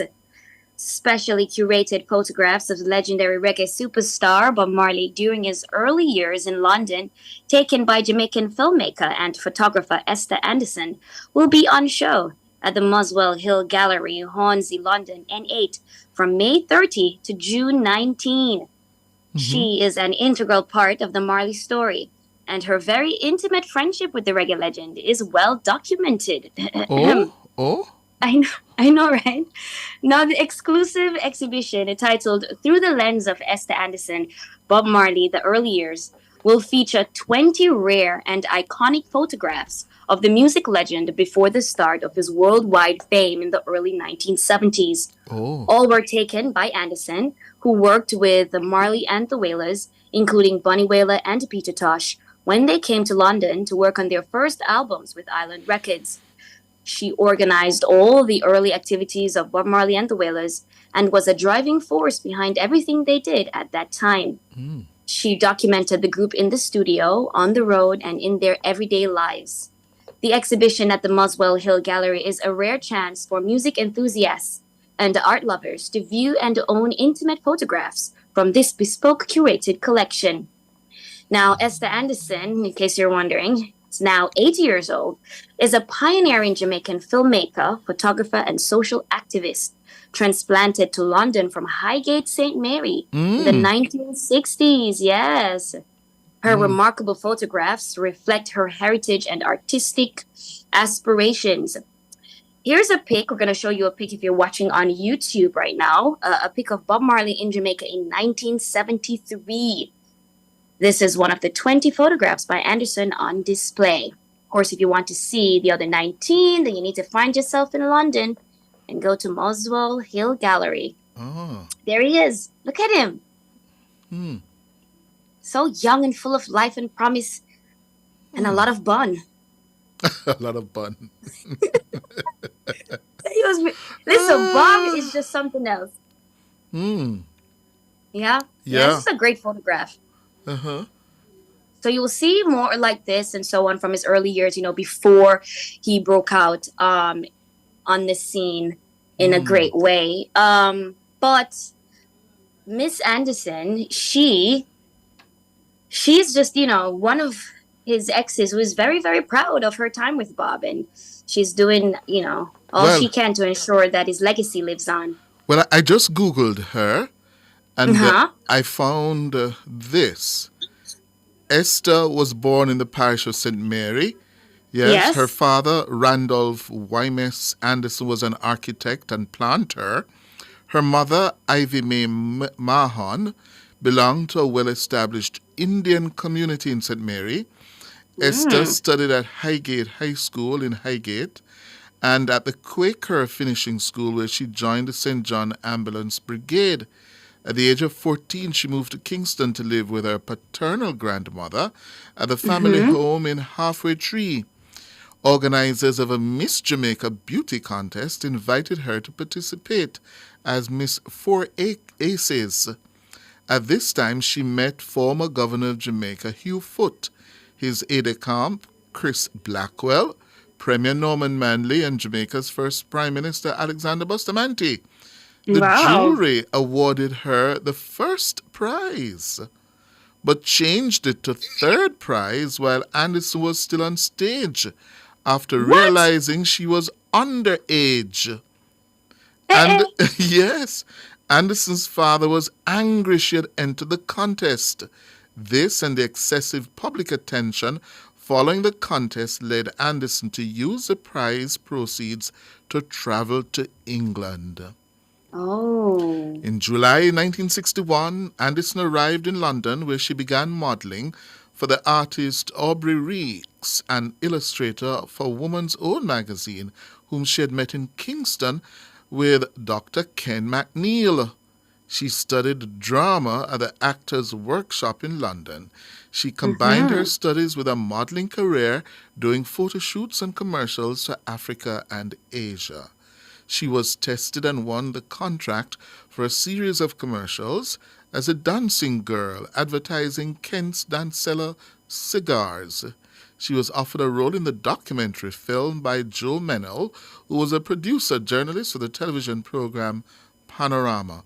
And it goes on, and then it details her time with Island Records. She helped to develop the Jamaican music label Island Records in the early 1960s, selling Jamaican records with Chris Blackwell from a Mini Cooper, writing lyrics, taking stock and promoting and managing all the Jamaican artists that went through Island Records, including Millie Small, Jimmy Cliff, and Bob Marley and the Wailers.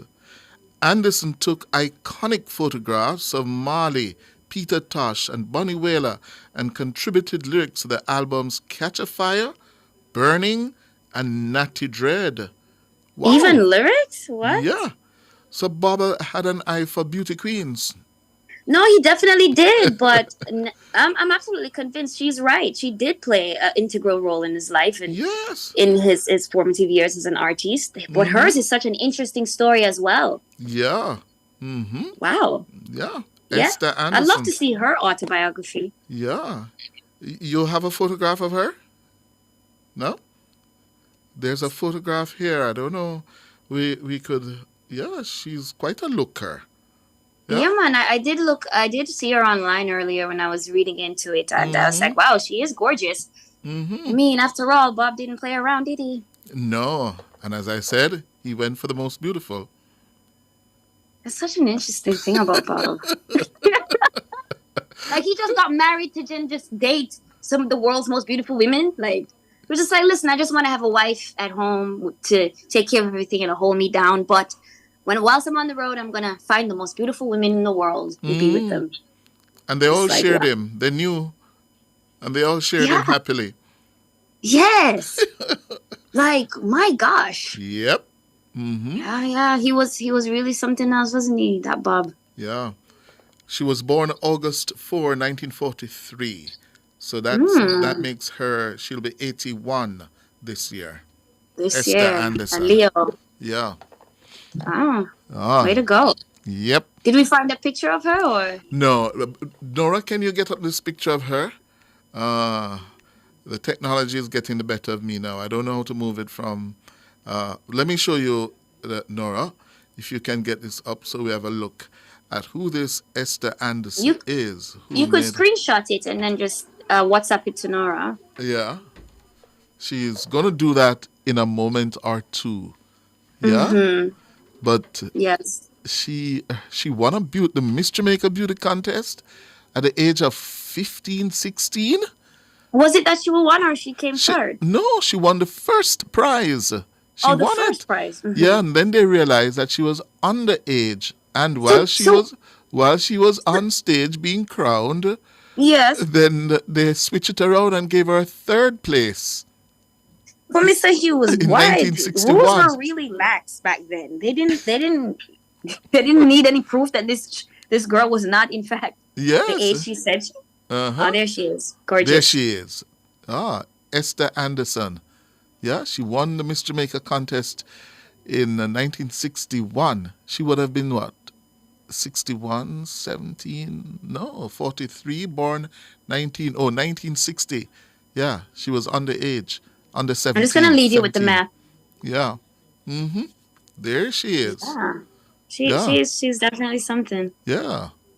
Yeah, man. Bob again. Listen. Bob again. Bob strikes again. Oh my gosh, man. Bob Marley. Yeah. Now she is, just remind our listeners, she's mounting an exhibition at Muswell Hill. Right. Mm-hmm. And it's titled Through the Lens of Esther Anderson, Bob Marley, The Early Years. And guys, you can go on out and see. It's going to be from May 30 to June 19. And it will be at the Muswell Hill Gallery, Hornsey, London, N8. So if you're in London, if you're in England, or, want to take a trip, you can go support that. Beautiful and rare photographs of Bob Marley in his early days, including Bonnie Whaler and Peter Tosh. Right. So she preceded Cindy. Yes, she did. Yes, she did. And you wonder how many more. But it's such an interesting thing, Mr. Hughes, because when we look at it, all of these people that came into Bob's lives, especially the women who contributed in such a significant way like she did, or even Cindy, because I can't imagine the Marley family without Damian Marley. Can you imagine reggae music without Damian Junior Gong? No, I don't want to. So I guess sometimes one does have a purpose. Yes. Maybe. Maybe. All right, let's move on. Mm-hmm. Okay. All right. So this next story here, we're going to talk about some timeless music. Now, World Music Views shared that dancehall's first Billboard Hot 100 #1 song, Here Comes the Hot Stepper by Aini Kamoze, is getting a streaming boost 30 years after its release. But you hear that? It's dancehall's first Billboard Hot 100 song. Can you imagine? Now, the song repeats at #1 on US iTunes Reggae Songs chart for over a week after it was synced in a new 30 seconds Starbucks commercial titled We're on Summertime, which began airing earlier this month. But I tell you all the time about those placements, Mr. Hughes. You want to get those placements because they are the gift that keeps on giving. Yep. Now, born Cecil Campbell, Kamoze began his career in the 1980s, collaborating with Sly and Robbie on his first 3 albums under Island Records. The story of his biggest hit began in 1990 when he worked with producer Philip Fatis Burrell to create the original Hot This Year. Then, in August 1994, after a 3-year hiatus, he reemerged even hotter with Here Comes the Hot Stepper. Recorded in New York with Queen's producer Salam Remy and released under license to Sony Music's Columbia Records. There we go. Here comes the hot stepper. Come Mr. Hughes, vibes test. Here comes the hot stepper. Leave me alone. Them one with no singing. Them one with no singing, Cliff. They did? Yes. Don't let them stop your shine.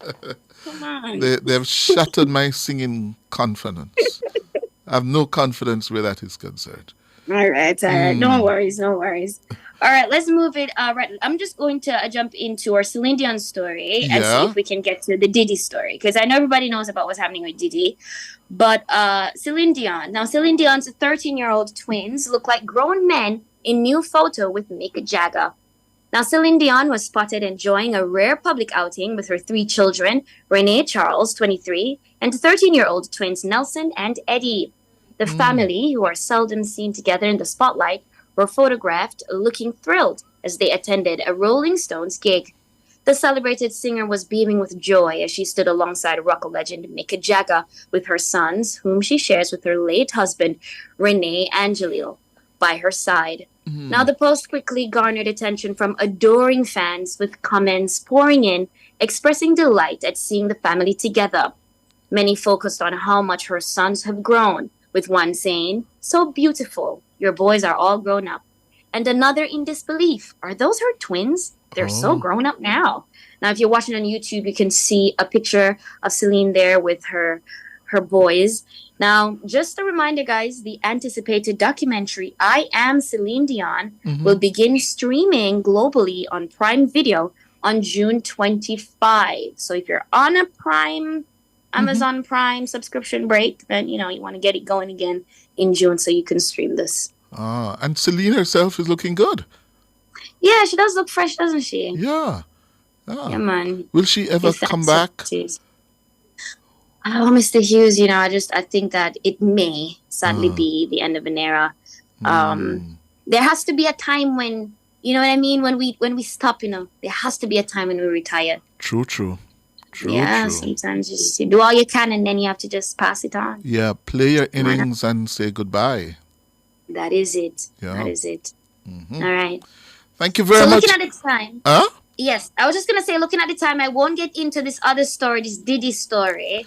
But we all realize now, we see that Diddy did it, and Diddy must go down. Yes, he did it. That is it. Yeah, why didn't he, in the tearful apology, why didn't he name her, call her by name? Because according to the lawsuit, he can't. He's not supposed to say her name publicly. Ever. Yeah. But it's just, we can see right through it. Come on. What a monster he is. Mr. Hughes, he's a monster. Why? How can an icon be a con? It's right there in front of us. So many of our black stars, people in our black community who we looked up to, who contributed so much to the industry and helped the community, from R. Kelly to him to Bill Cosby. It's like, who's next? Yeah. Who's next? Yeah. Boy. But it must come to light. That's what it is. Yeah. Yes. Well, thank you very much, Honeybee. You're welcome. Thank you for having me. Missing you. Missing you too. I want to come home soon. Yes, please do. All right? Yeah. Take care. All right. Good. Bye. That's how we're going to leave it for this afternoon. Thanks to all of our contributors. Of course, Honeybee joined us from the US, yes, with Timeline today. Thanks to our producer, Norige Banton, our technical operator, Kevin Williams. Thanks so much to all of our callers and our YouTubers. Thank you all so much. Yes, they were out in their thousands today on our YouTube platform, Nationwide 90 FM Live. Thank you all so much. We're going to make way now for Oasis with Loy Gale. My hands were steady, my eyes were clear and bright. My walk had purpose, my steps were quick and light. And I held firm to what I felt was right, like a rock. Like a rock. I was strong as I could be, like a rock.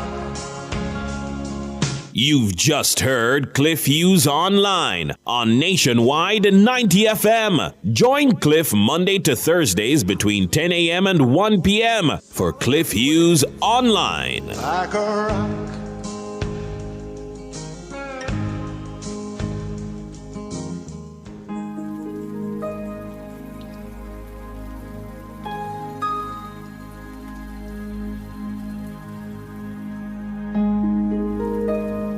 Welcome to Oasis. Stop by for a refreshing drink as